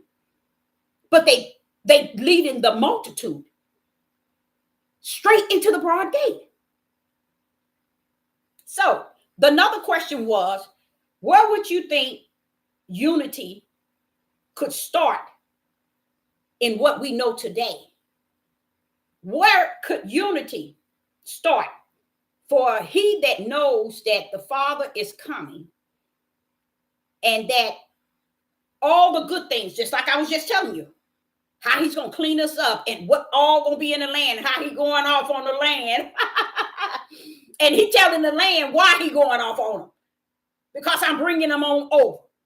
And if we don't grip that, come on now. So what I'm saying is, where would you think unity could start in this day and time? Oh, you remember that scripture? Okay. Yep. Ezekiel 35, 36 and 35. Yeah, it tells. Yep, that's it. And that's beautiful. Now, why ain't they talking about that? Why ain't they talking about how he gonna speak the word? And it's gonna be like life is in the mountains, life is in the trees, and life is in the grass, life is in the sea. I mean, to where they actually understand him speaking the word. That's why people can't just say this book is the word. The word is Yah. It was with him and it is him. And we got to learn the word for the word to really reveal itself to us. We can't say this the word and he the word. Because before this book was, He is. So we got to go back to what was, what is, and what's going to be. Because heaven and earth going to pass away. That's along with these books. But the word is going to always remain because he is the word. They won't teach you that either. See, it's a strange thing to me. It's a strange thing, but it's strange to me because I'm hard-headed. I still fall under that stiff-neck rebellion and disobedience. How many times have he told me, how do you want them to know something if I didn't give it to them? But still, I'm holding them liable for not knowing. You see?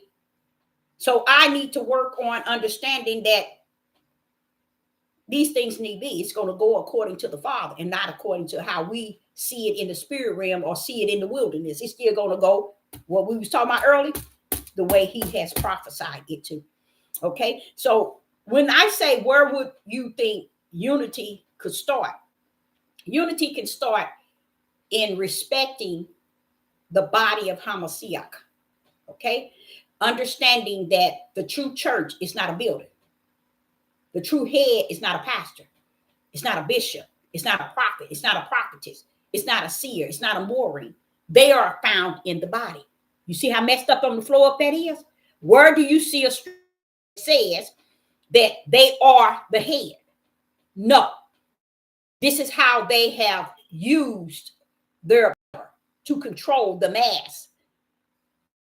Was the head, is always be the head. That is what's going to lead us out of the promised land. The head. That's the power. It's going to ride on through. Wherever the wilderness we go through, it's going to be there. Cloud by day, fire by night. Whatever that power going to pull up. And we right now, we stand around denying it 24/24 as if it don't exist. In the body, y'all, listen to this here. He had created the body to have what you call a 5-4 ministry. Apostles, prophet, evangelists, pastors, and teachers. Those are the one that works in the body. But he sent out many other positions, many positions in the body, so we can work together. That's where I'm saying to you where the unity starts. Is when the pastor sit his tail down and sit her tail down, when the apostle sit his tail down, and the prophet and the prophetess sit their tails down, and the evangelists sit their tails down, the Maureen, the seers, the watchmen sit your tails down. You're only in the body. The body is here. How in the rest behind you became the head. And this is why our people are messed up from the floor. They took on the head of the flesh of a man and a woman and allowed it to take the place of Hamashiach, which is the true head. And they running around here like they entitled to be the head because they got a platform here on YouTube. They see how messed up from the floor that is.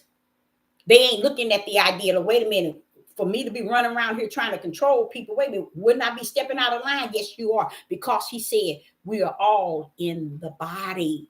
The 5-4 ministry was never given to be the head. It was to get under here, teach under here who controls it all, who rules, who leads, who guides. Here teaches, who rules, who leads, and who guides. They don't want that. They want you to place them here and throw him down here on the floor. I'm the leader. I'm the ruler. I'm the pastor. I'm the controller. I'm the head. These people are not in the body at all. They're in the body of the flesh. That's what those are those who want to be left here because they never took on the power. The power has been totally denied as not being the head. And this is why unity cannot form. Because unity starts with understanding who's the head. Just imagine if Christ was the head over the body and the body decided to form in a church. guess what? People will be praying to the head, honoring the head, and all the other positions in the body is called the church and the saints. We would have to work together in the position we were called in without trying to rule the head. So what happens is they get into the body. No, they don't get in it. They claim to be in the body, but ruling as the head. Y'all ain't never intend for them to be the head. They were supposed to respect the head, get up under the head, submit to the head, praise, honor, glorify the head. But they don't want that. They want those that's in the body to see them as the head. So that what happens, that's what you see. Everybody glorified, people on their platform, making them the head over their own life. And they believe in everything they say. And they all happy because they're getting subscribers and likes. They getting praise. They getting financial to be able to live. And they got husbands and wives sitting at home doing nothing. Wow. The church that they got knitted from the devil platform and the funds take care of them and theirs. And everybody that lives on their farm has to turn their money over to them. Why? Because they the head. Now, if there's 5-4 ministry, the order has been broken a long time ago. And what I mean by that is there's supposed to be an apostle, prophet, evangelist, pastors, and then teachers. How did the pastor be the first one and be the head? You see what I'm saying? It doesn't make any sense. So what they're doing is they claiming to be the head, be the head and the prophet. Why are they not claiming to be the apostle? Why are they claiming to be the prophet? Because that's where the mighty word come from, or come to, the prophet. And if I claim to be the pastor, then I am also a prophet. That'll keep any true prophets from coming in their midst. Because our pastor now say he's also is a prophet. This is how the body has formed its own. And it's not the body of Hamashiach, it's the body of man. They're forming their own. And the Father is allowing it. Yes, fully controlled.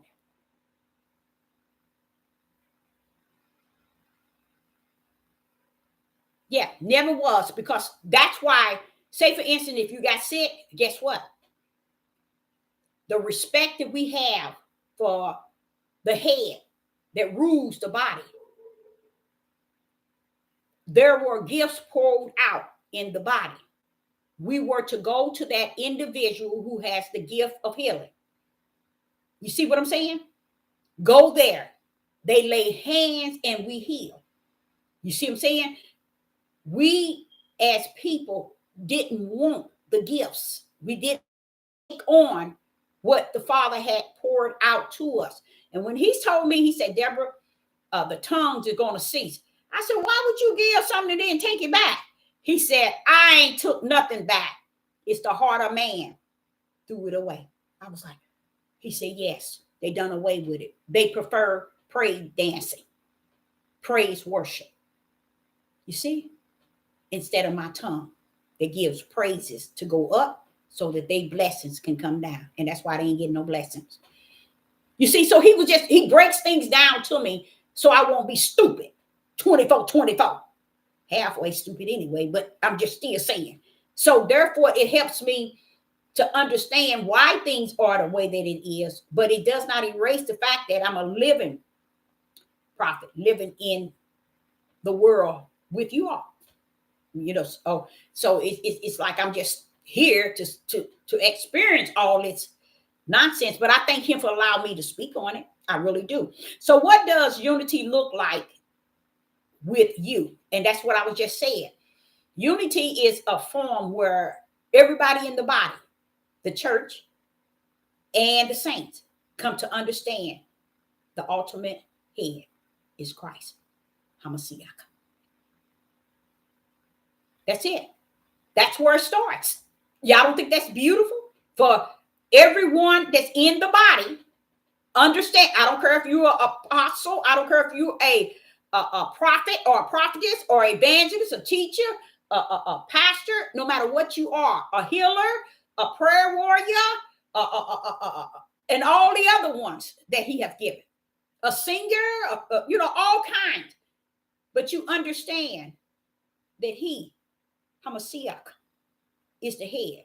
And when we find out that he's the head, what else must we find out about Hamashiach? Anybody in the live chat?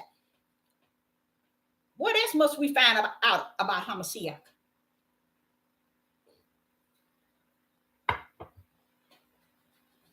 And the reason why he's the head. Oh, yeah. What else must we find out? I'm going back to unity. This is what makes up a unity that can work. Now, don't get me wrong. I believe somewhere along the line, somebody gonna be on base together when he comes. There's gonna be some that is together when y'all come to get his. I really believe that. I really, really believe that. I don't think 99.9 is gonna be scattered to the point where we all serving somewhere else, but not serving. He don't have a hand for united. I don't believe that. I think that there is going to be a group of people together, respecting the body and the head over the whole body. So what does unity look like? So we just talked about what it would look like, and that is having the respect, the honor, the praise, the understanding of the head. The head, the question I asked was, I think somebody got it. I can't even see. Yes, it's the power. So just imagine, all y'all power is the head. How is it when we can't be successful, unified? What's wrong with us? You see? Look at all that. And do y'all see how simple that is? Here we are in the body. We're considered the church and the saints. Okay? Now, here is the head, which is all power. Christ, Hamashiach. Do you know we also in us is the spirit of the Ruach? How can we fail? You see? So the question was, what does unity look like with us? In the body, with the Ruach HaKodesh, and the head of the power. All power is in the head. It's going to lead us, guide us, bring us into a oneness. That's all this head is going to lead you. Just like your head leads your body. In case you didn't know that. You see? It leads you for as hearing. It leads you as far as seeing. It leads you as far as speaking, breathing through your nose. It leads you in so many ways, you guys. Think if we thought to come into a unity that way in the spirit realm of understanding the head. Ooh, we'll be in some good times, I'm telling you. So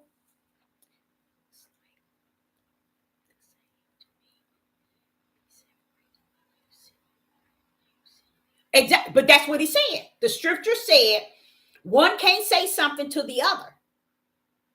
Why? Because we're all in it together. And that's where he also said with unity, when one hurt, all hurt. You get what I'm saying? So this is where you know that this is not what you see on the earth has no connection to being the church nor the saints under the body of Hamashiach. Because people get with their families and they make their own church. They make themselves the body of Hamashiach. They can be whatever they think they are. They are not the body with that mindset that the body is only me and mine's bloodline. That's why he said, I come to bring the sword against y'all bad butts. Because y'all think what I created as a unity in the body of Hamashiach, you all gonna go over and have your own family to be the body. Oh, no, you ain't. It ain't the real body. Even if we all are separate, yours ain't gonna be the real body because you're trying to set it up like your family is the body. And that's not how the Father in the heavens orchestrated from the heaven. That's why he say one gonna be taken and one gonna be left. See, they don't get that. That's why he said, I come to bring the sword. between, because he already told Satan, the seed, that your seed and my seed, it's going to be something between that. But we think, okay, I get a church and I get some land and all these people on the land, we're the body. Oh, no, no, no, no, no, no. He never created it to be that way, to have that mind frame. That's that mind frame that tells the people that the head is your pastor. You see, if you need anything, you want anything, you have to go to him. So people begin to fake it like they really spiritually making it, and they're not, because y'all have traded y'all head, a man, for the head over the body. That man can't heal you all. He can't deliver you all. He can't save you all. He can't do nothing but do the natural things to give you the impression that he's worth being the head over you. And all the gifts that was given to the body cannot be manifest because you got a man being the head and not Hamashiach. You see, does that make sense? They don't want to do that. They don't want to do that. What do you think coming out of is going to feel like? What do you think if you woke up and all of a sudden you somewhere and you're moving about with people? How would you think you feel coming out like that? You look around and all your family ain't there, but you're moving on out. You know you're going somewhere, but you don't know where you're going. You now realize, wait a minute, is this him coming for us? Wait a minute, where's my sister? Oh no, where's my father? Oh, where's my youngest daughter? What? You be looking and looking. You see the chaos? You see the chaos? That's why I tell you all, it is so important to be spiritual ready versus natural and fleshly ready. Because when he comes, I believe the journey itself to the promised land is going to be a whippersnapper. I really do, y'all. Because we're going to be looking. And I believe also that when we put the Father first and foremost, he's going to take care of our children and allow our children to come with us. Let me tell you why. As I think about Job and how Satan, the Father was trying to get Satan to try Job. And Satan kept saying, no, it ain't a reason. Look, I ain't finna go mess with Job. You got a hedge around him and his family. You see what I'm saying? Because notice, y'all didn't know, he had 7 sons, represent 7 days. And the 3 daughters would come every day to the son that had the feast. They were feasting and drinking and doing things they ain't have no business doing. Yes. What did Job say? That's why I say this is an instructions and direction book, because I got on Job. I told Job a certain thing or two. Yes, I did. I told Job something. He didn't hear me, but I'm just still saying. Because that was my first Bible class I had in my home. It's teaching the book of Job and how Job children, he has 7 sons and 3 daughters, and how 7 sons represent 7 days. So each day it says they feast, they drink, they did all the party, hardy, and sort of things. And Job had to sacrifice every day for how many of his children that had sinned. So he had 7 and 3, that's 10. So he had to sacrifice an animal for 10 children every day. Now you see why he has many cows and I mean lambs and all of that. He had all of that. He was wealthy when it came down to that. But did you see what he had to do? Wake up early in the morning and go take those sacrifices and burn them. Why was Job doing that? This is the word Sister Deborah had for Job. I said, wait a minute, bro. Why did you say to the Most High Yah? I hope you didn't say this. I hope the heathens, the Roman Catholic, got this wrong. I know I dare you to stand before the Most High Yah and say, my children may have sinned. If you didn't think they had sinned, why you got your tail out there sacrificing 10 animals a day? Just imagine what type of work that was every morning. Why do you have to sacrifice? Talking about because of my kids may have sinned. No, baby, ain't no may to it. They had, and you knew it. That's why you out there sacrificing. So I had beef with Job. Wait a minute, what you talking about? Oh, they sinned against the Most High. Y'all, you knew what they were doing. You ain't have you. I mean, they were doing stuff that you wasn't supposed to be doing. Let's go there. Let's see if we can see what Job is trying to. And I know Sister Deborah, like she said, she ain't got no sense. She knows she don't. She don't care. I sure don't. I don't care. And the reason why I say I don't have no sense because I always go before the Most High with what I'm saying to you. Why did you let Job say that to you? Why are you letting him say that to you? Most High, y'all. Okay, now watch this here. Now, Job, okay, verse 3, in the book of Job, chapter 1, verse 3, okay? Job, his substance also was 7,000 sheep and 3,000 cattle and 500 yoke of ox and 500 she asses and a very great household, so that this man was the greatest of all men of the East. Now watch this here. And his sons went and feast in their houses every day, every day, one his day. 7 sons had 7 days. So each day, each son had a day to feast, and sent and called for their 3 sisters to eat and drink with them. Y'all know what they was doing. I don't know if y'all want to accept that, but the Spirit told me a little bit of something.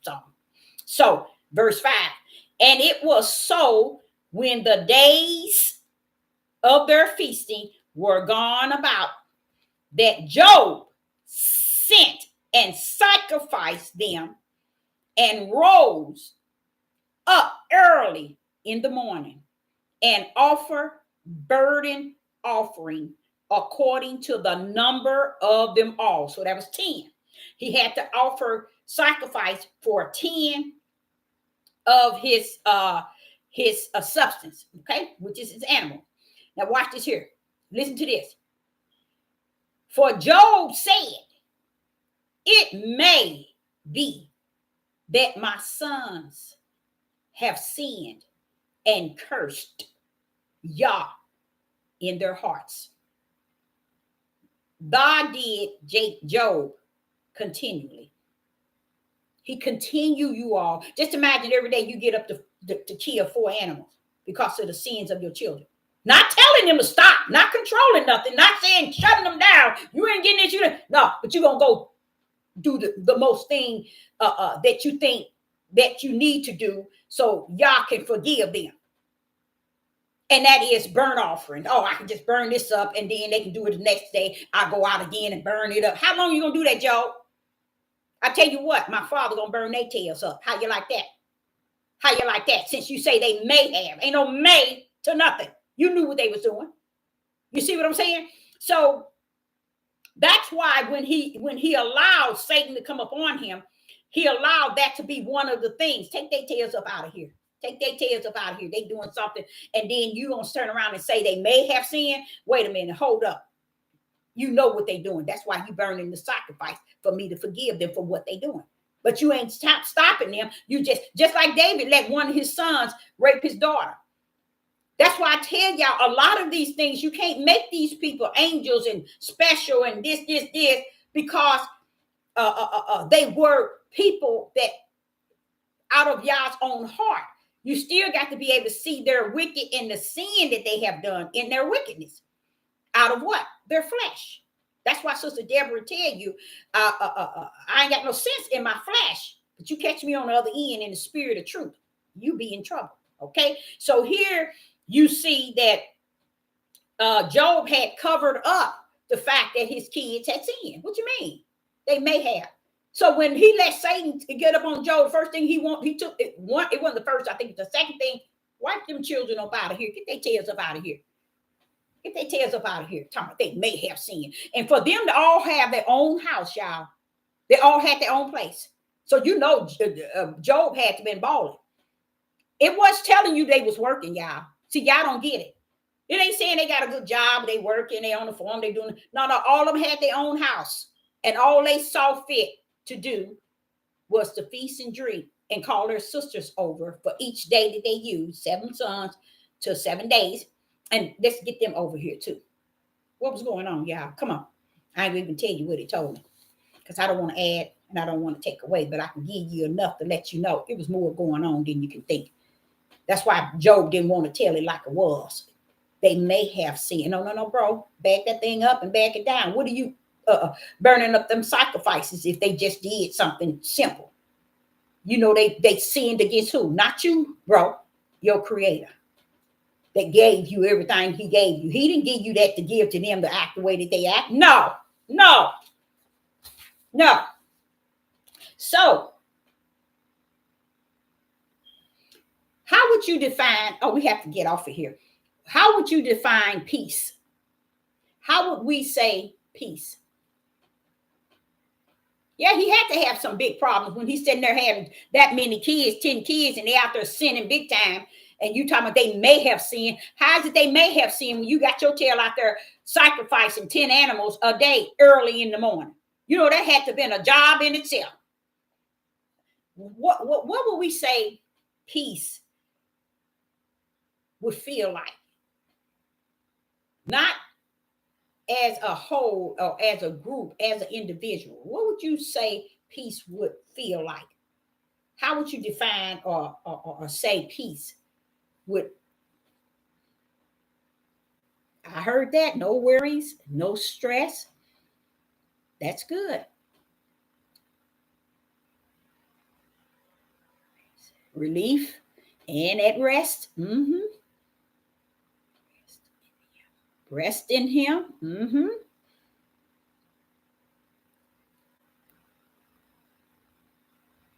In Yah. Okay.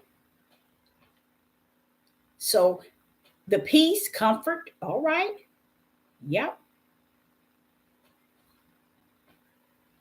So you see the things y'all saying? Just imagine. Now I ain't gonna imagine. Do you all understand that is what the Most High is offering those that are going to be leaving out of here? All those things you said. That's why you think Satan going to be chained down. There's not going to be, and the place of the promised land is going to be so holy. All these things in which we are speaking of, this is what I'm trying to get you all to understand. Why is it that we can't see him preparing those ways of peace, comfort, no more pain, no more suffering, rest, no stress, no depression, all those good things? That's what he prepared for you all. And I don't see why it's something wrong with standing on a mountaintop and proclaiming that he's done and going to do all these things for us. You see, instead, I'm not going to go over there and tell you what they're doing over in the synagogue of Satan. I got to tell you what he's going to do when he gets you out of here and how he's going to go about doing it. And we got to look for him to have that power in that right hand to do it the way he has it planned. No chaos, you're right. And pain, oh yes, that's a good one. From pain, that's what he's planning. And you know why you know it's going to be deep? You know it's going to be no pain, no nothing, because he's giving us new hearts, flesh hearts, y'all. He said his stony heart, he's going to take it out and give us a flesh heart. So he's going to do it up for us, y'all. No more crying. I'm telling y'all, it's not going to be none of this. Now, what else in scriptures that also explain to us another place that's going to be like unto it?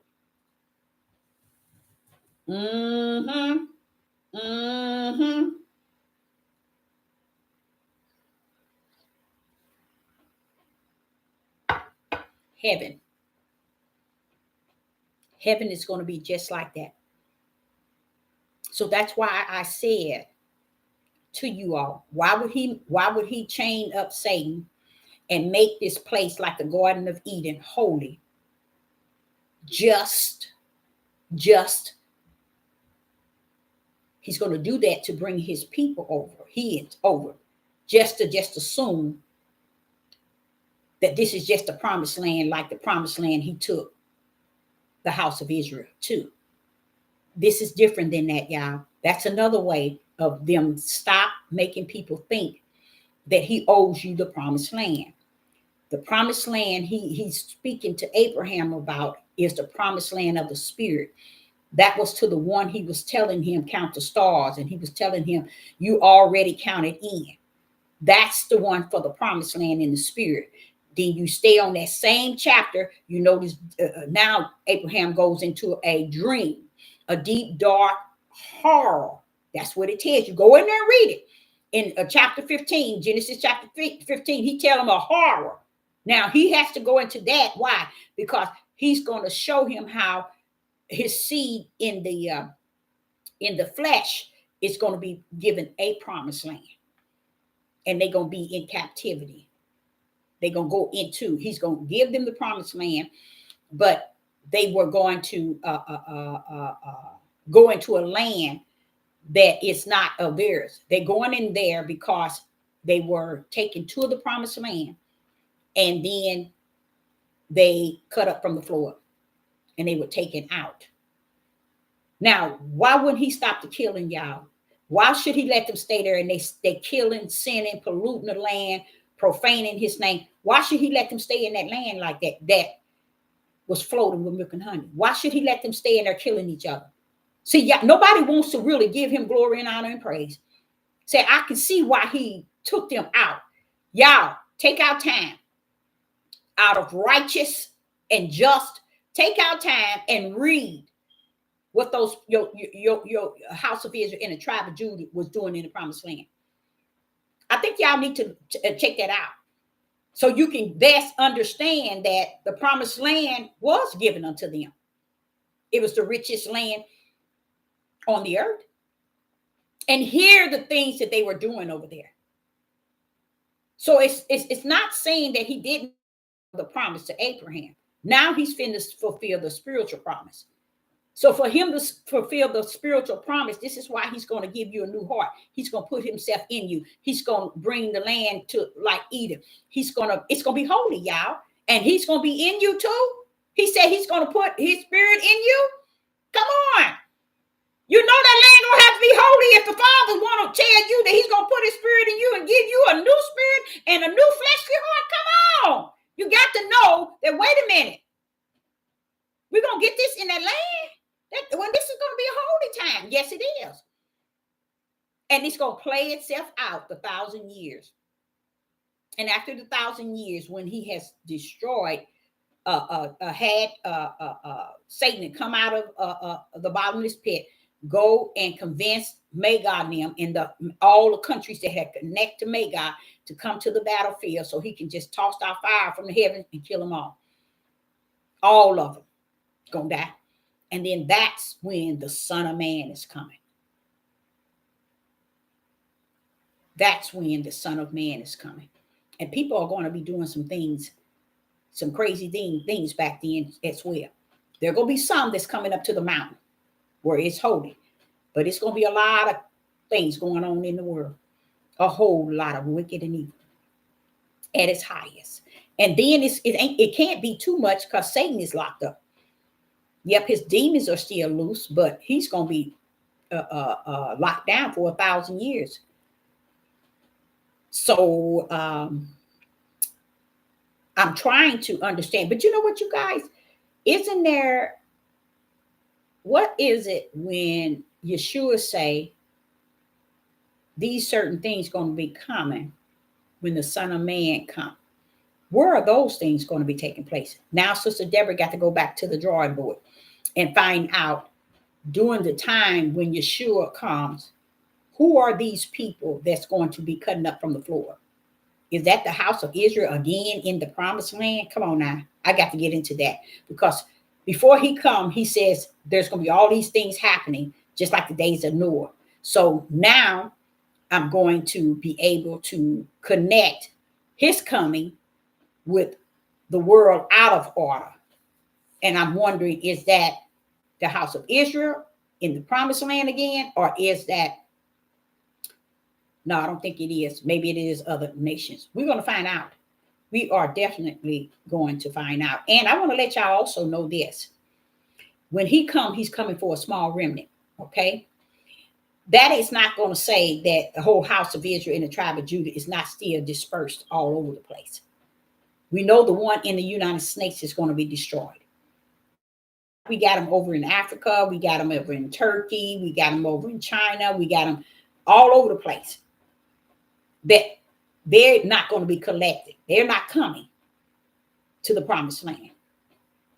And I think that might be who he's talking about. But I'm going to look into that because that's something to think about. But it's Yeshua time is different than the time that we're going to spend traveling to the promised land.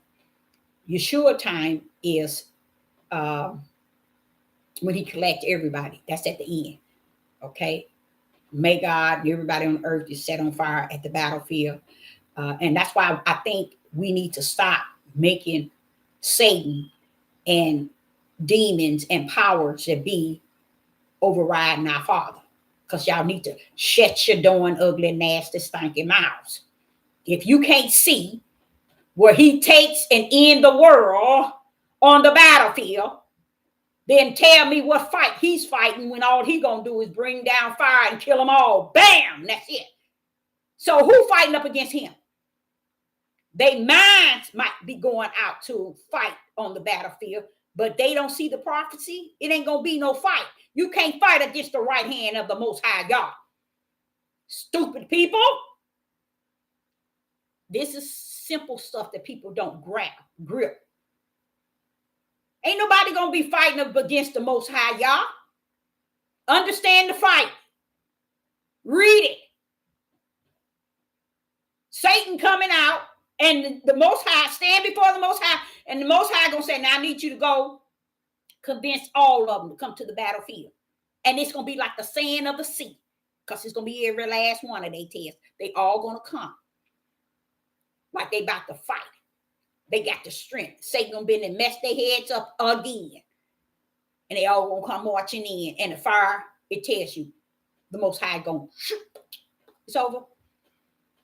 And that's when I believe after that, then the Son of Man comes. I really believe that. But I have to do my search on that. So I'll make that another, I'll read upon that. I'll read up on that. Mercy and grace, yes. So Sister Deborah, if anybody don't have any more, I had a lot of questions here. Defining the peace, the unity, the 400 years. I think I asked a question earlier today. How is it? I don't think I asked this one. How is it that you're taxing everybody here in this country, paying taxes, and you sending the money over to other countries? That don't show you something wrong with the people here to allow them to do that? This shows you that the will of the Father need be. Because in my mind, going to the wilderness and coming here to talk to you all, and I know I see this, and I'm like saying, but why ain't nobody saying nothing, Father? Because I have to grip the fact that my Father's will shall be done. And this is a part of his will. Not a mouth. You're paying taxes here in this country. And they sending the taxes over to other countries. In your face. Right dead in your face. Closing your stores down. Closing your jobs down. And they sending the money over there to help other countries. They've been doing that ever since the beginning of the pandemic. They've been sending millions in Scotland. I know why they're doing it. It's because they think they being smart. They call themselves sending the money over to where everything is going to be sent over to where they're going to be able, those who are the underground power, going to be able to live over in the mother country because they're going to be giving them so much. But notice the currency. Why are y'all sending this money over there, and this money over here you saying it's not going to be worth anything? You're going to get yourself in trouble, Deborah. You better watch yourself. How is it that our cash mean nothing here, $1 billion of it means over there. How is it you're going to close our banks with our money in them here, but send trillions over there? I thought the currency was dying out. So what are you sending over there? You said for the last 3 years, you all were going to delete all student loans because of the pandemic. They canceled it out of the court. Now everybody has to pay their own student loan. But you're taking care of Ukraine and Israel. In my spiritual mind, none of that makes sense. None of it. And in the sight that he's giving me to see this, I'm like saying, but nobody's saying nothing. Why ain't nobody saying, Deborah, this need be? See, what I'm seeing is his will.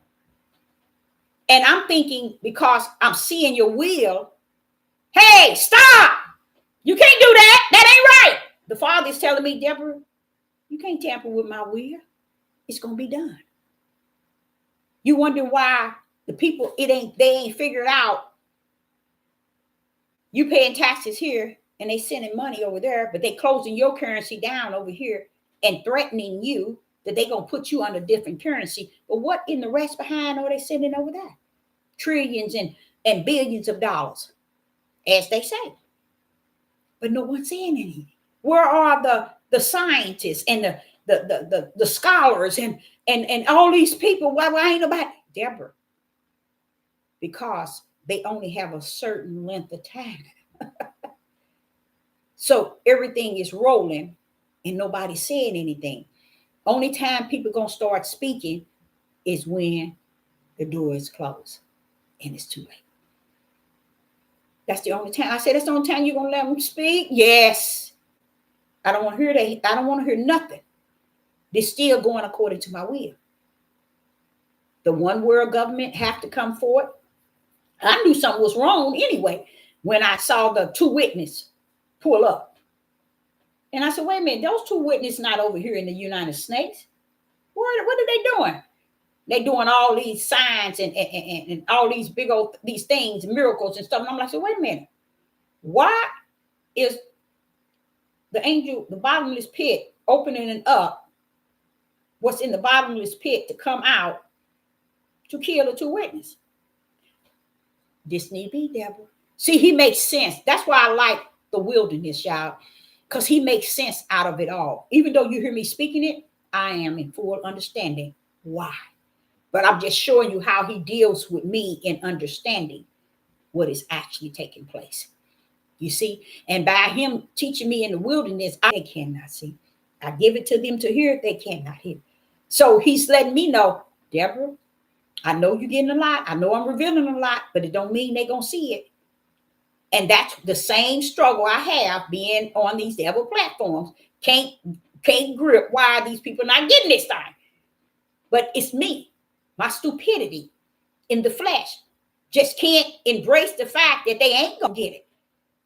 Because it's clearly seen, because I see it, I expect everybody else to see it. And the Father says it don't rumble that way. It don't rumble. He said, just like you said, the taxes, everybody being taxed. Tax season, they taxing everybody. I know because I had to pay back several times. They taxing everybody. My daddy and my mother paid back all their lives. All their lives. And they had 7 kids. Big time every January. Okay? But the problem is this. He said, I'm saying now we paying taxes, but they sending the money over to other countries. I would prefer the taxes to go to help these people homeless, these people on drugs, these people who don't have food to eat, or the food stamp thing. Come on here. No, we're going to close all that down. That's what they said. Right in your faces, they saying this. And I'm like saying, why ain't nobody talking about it? Why ain't nobody preaching about it? Why ain't nobody teaching about it? Where's the government and the systems that say, why don't they go up against? Nobody says anything. And he said, the moment is too late. That's when. the true nation against nations and kingdom against kingdom, then they're going to want a war against each other. I'm like, but no, Deborah, it needs be. So a lot of things that we might think that they're going to come to a peace or a unity or come to a level of righteous. It's not. It's not going that route at all. At all. So when you hear me talking and I'm on this Devil platform, I'm talking what the horse's mouth have taught me in the wilderness. If he got to wake me up at 3 a.m. and start talking to me and dealing with me, and then I pull it up onto you all, I'm like, he's like, you got it. But wait a minute, what you doing? And then he has to expound on it, on many things. Because I said to him, I said, but they taking taxes and then they taking billions and trillions and sending over there. Then I said, they took the student loan. They've been saying they was going to cancel all those student loans, and now they making them pay it all back. But then you sending money over there, and you saying you closing the banks over here, and you saying you the poverty, and they say they're going to cut the food stamps and all of that. It's going to go on a different currency, and they're going to cut it down. And I'm like saying, but Father, did not I just realize these people, it's not, you know what, y'all, let me say this tonight. I realized that he that is lost is lost. That's just it. Because I just thought about something. I just thought about it. Now he snatched it right from me, but let me see if I can come back to it. I just thought about something. If the taxes and the currency, how is it? Oh, Father, you snatched that all the way out, didn't you? Oh, that was a good point. Oh, my Father, yeah, come on. It was about what they're doing. How are you going to? They gave the drug addicts more drugs. They approved the weed to put the other chemicals to destroy the minds. They allowed China to bring over fentanyl, and the Cortez wheeled it on over to the country for them. But that's not what I wanted to say. How is it that we get so stuck on stupid and can't find no way but stupid? But that ain't what I want to say. It has to do with why is it that the basic things I'm speaking of, you would think, when I never thought of it like that. I didn't see it like that. But it was something. They put everything on a currency, and they closing the banks, and they doing all kind of things to control you over here. What it leads me to understand, first of all, I want to say this. I believe that the system, which the United States is a part of, Babylon, it's going down, and every other country knows that. But before it can even take the fullness, is everything that they're doing have to lead up to all the people in chaos. But that still ain't it. You know what? The Father took that from me. He took that, he snatched that right out of me, because I'm about to throw down on something, and I know that it would have been light to your eyes, to your mind. I know it would. And I'm like, wait a minute. He's just not letting me get it out there. He's just not letting me get it out. And it had something to do. They approved the weed so that they can put biochemicals in it. They approved different drugs for those who already strung out on drugs. They allowed fentanyl to come through out of China and bring it through the Cortez into America. They allow all the about 10 different countries migrants to come over here, which matches Revelation 18. And that's another thing. Revelation 18 vouched for that and revealed it straight out. And I said, Father, I done taught it on Facebook. I done taught it on my page 3 or 4 times. Why ain't they getting it? Why ain't they getting Revelation 18? A habitation of devils. That's powerful, y'all. That's powerful. He's sitting here telling you this country you in is going to be a habitation of devils, foul birds, cages. Come on now. Of unclean spirits. That's because they're bringing them all over. And the majority of them come out of mental hospital. The majority of them come out of prison. The majority of them had issues. And they bringing them into the one standoff place. And this, going back to what I said, in me, 100% has said this need be, but on my flesh end, I be like and saying, you mean that many people are far from you, Father? Yes, it is. I explained that to you, Deborah. That's why the narrow gate is something you find. And I have said over and over, very few shall find their end. It's what I'm talking about is a place that is narrow and it's hard to find what I'm talking about. So I'm finding it and running back down here to you all to try to give it to you all. And he said, even if you run to and you know the way, it's not going to let them know unless I give it to them. So I say again, it's a relationship you have to have personal with the Most High, y'all. Sister Deborah can't give it. No prophet, no prophetess, no evangelist, no pastors, no teachers, no nothing. Do not put your trust in these pastors. They out of order. There was a 5-4 ministry called to the body. They got to be able to stand down on the order, and they out of order.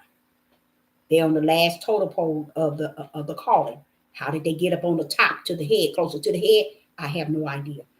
Not only did they get closer to the head, they took over the head. Y'all, I'm going to go because I'm kind of at the point where I'm like, say, okay, Father, you snatched that from me and I was about to give it to him. I'm trying to understand, why did he snatch it? I would love for him to reveal that to me.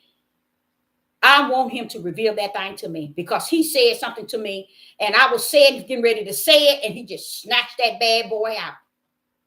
You know why? These things need be.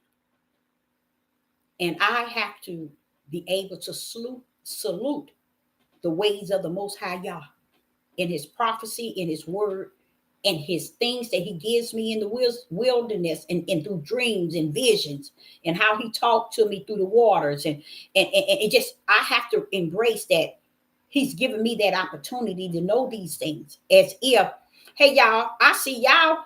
When we go through, I got to be there. I can't see myself not being there when we get up out of here. I just couldn't see what will be his purpose of giving me these things in the wilderness, to walk out of this life with all that wonderful wisdom and knowledge and understanding in the spirit realm. So I, Sister Deborah, if you have any questions, I'm going to give you 2 minutes. Anybody that have, somebody said, what about your wives? Our wives, have as many wives as you can. They'll be here when you left here. All right. How about that? How about that? They'll be right here with you in the land of your captive. He's only coming for the spiritual Israel, not the flesh. Wives is of the flesh, especially if you got more than one. It only pleases the flesh. It has no connection to who he is in the spirit realm. He said we worship him in spirit and truth, not in the desires and the want and the manipulation to believe that the flesh overrides the spirit. He has no play. He has no part in none of it. Okay. You know what? People keep telling me that. Are you for real? Places are not accepting cash. People are telling me that. Wow. But yeah, what is that they giving them over here? Them billions and trillions of dollars they giving them. What is that? Whatever it is, it ain't being given to nobody over here. Matter of fact, y'all still charging us taxes and everything, but then sending the money over there. Y'all, I wish, I ain't gonna say that. I'm gonna leave him alone, Father, because he said, don't keep on riding on the fact. He'll give it to me when he ready.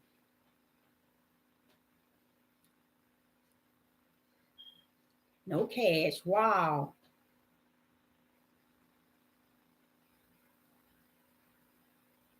Yeah, you'll make it. You'll make it. Especially if you're looking forward to it. Do you understand? Most people ain't gonna look for it. That's why they building here in this land. That's why they building, they growing, and they getting ready here. Because they think they gonna outbeat the prophecy itself. If I build and if I have plant here and if I get here and I get here and haven't done nothing for the orphanage, the fatherless, the widows, the prisons, the homeless, the hungry, but yet they preparing for them and theirs here on the earth in this land of their captives.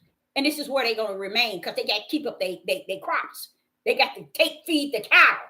Okay? So this is where they'll be. They ain't going to want to leave it. Only cards. It's not cash. You don't think they sending? So what is it that they sending these billions and trillions over to them?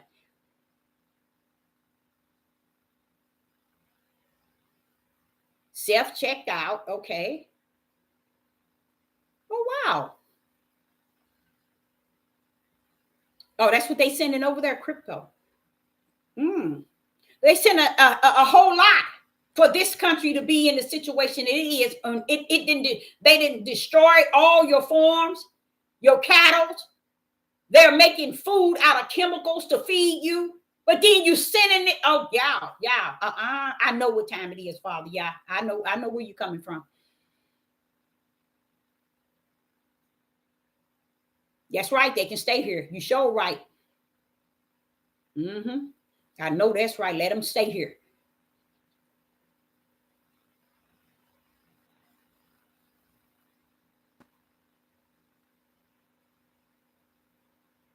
But that's some crazy stuff that they doing. Oh, you lost connection.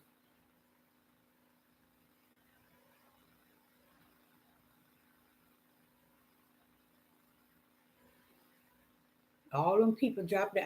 Did I tell y'all I went to the bank and they wouldn't let you draw your money out?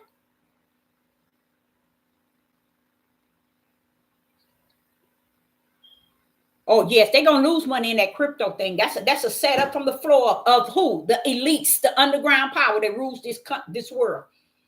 That crypto stuff, that's all that's about. And it's just amazing how our people would even get caught up in all that. It just looked like we ain't learned yet. And we ain't gonna.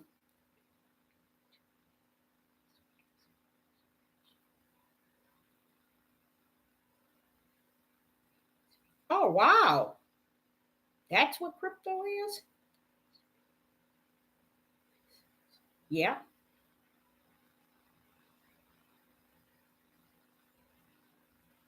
And just imagine they would talk. And you know what? I think one of my issue is because the Father is showing this to me, these things that's going to happen, and I'm just feeling how the situation people are going to be in. Because if you're telling people that their banks and everything, because I experienced that a couple of days ago, they wouldn't let me get the money out.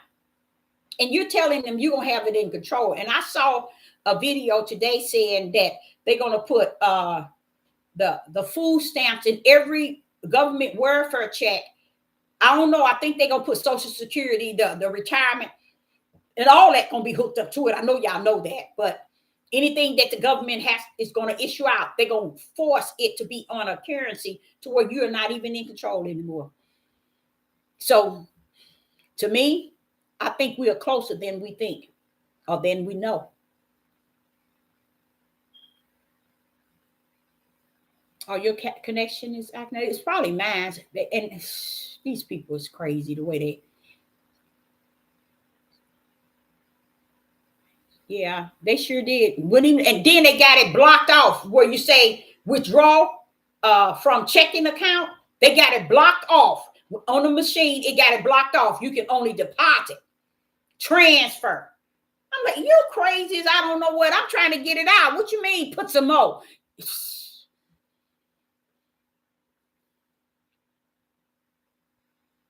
Or it was freezing. I mean, they gonna control it, and that's another thing that I have embraced. I've sat there and watched them. When I start talking about certain things, they will shut us off. Bam, with a blink of an eye.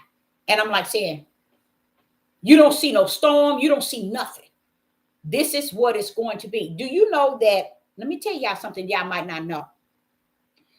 They already know that when they cut the system as far as Facebook, YouTube, the whole, you're going to see so much suicide and crime at a way you ain't never seen in your life.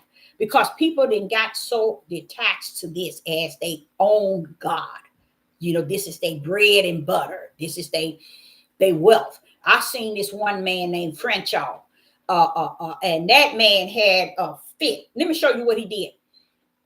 The moment he hit 100,000, that man bragged and bragged and bragged. He got his little plaque. He bragged and bragged.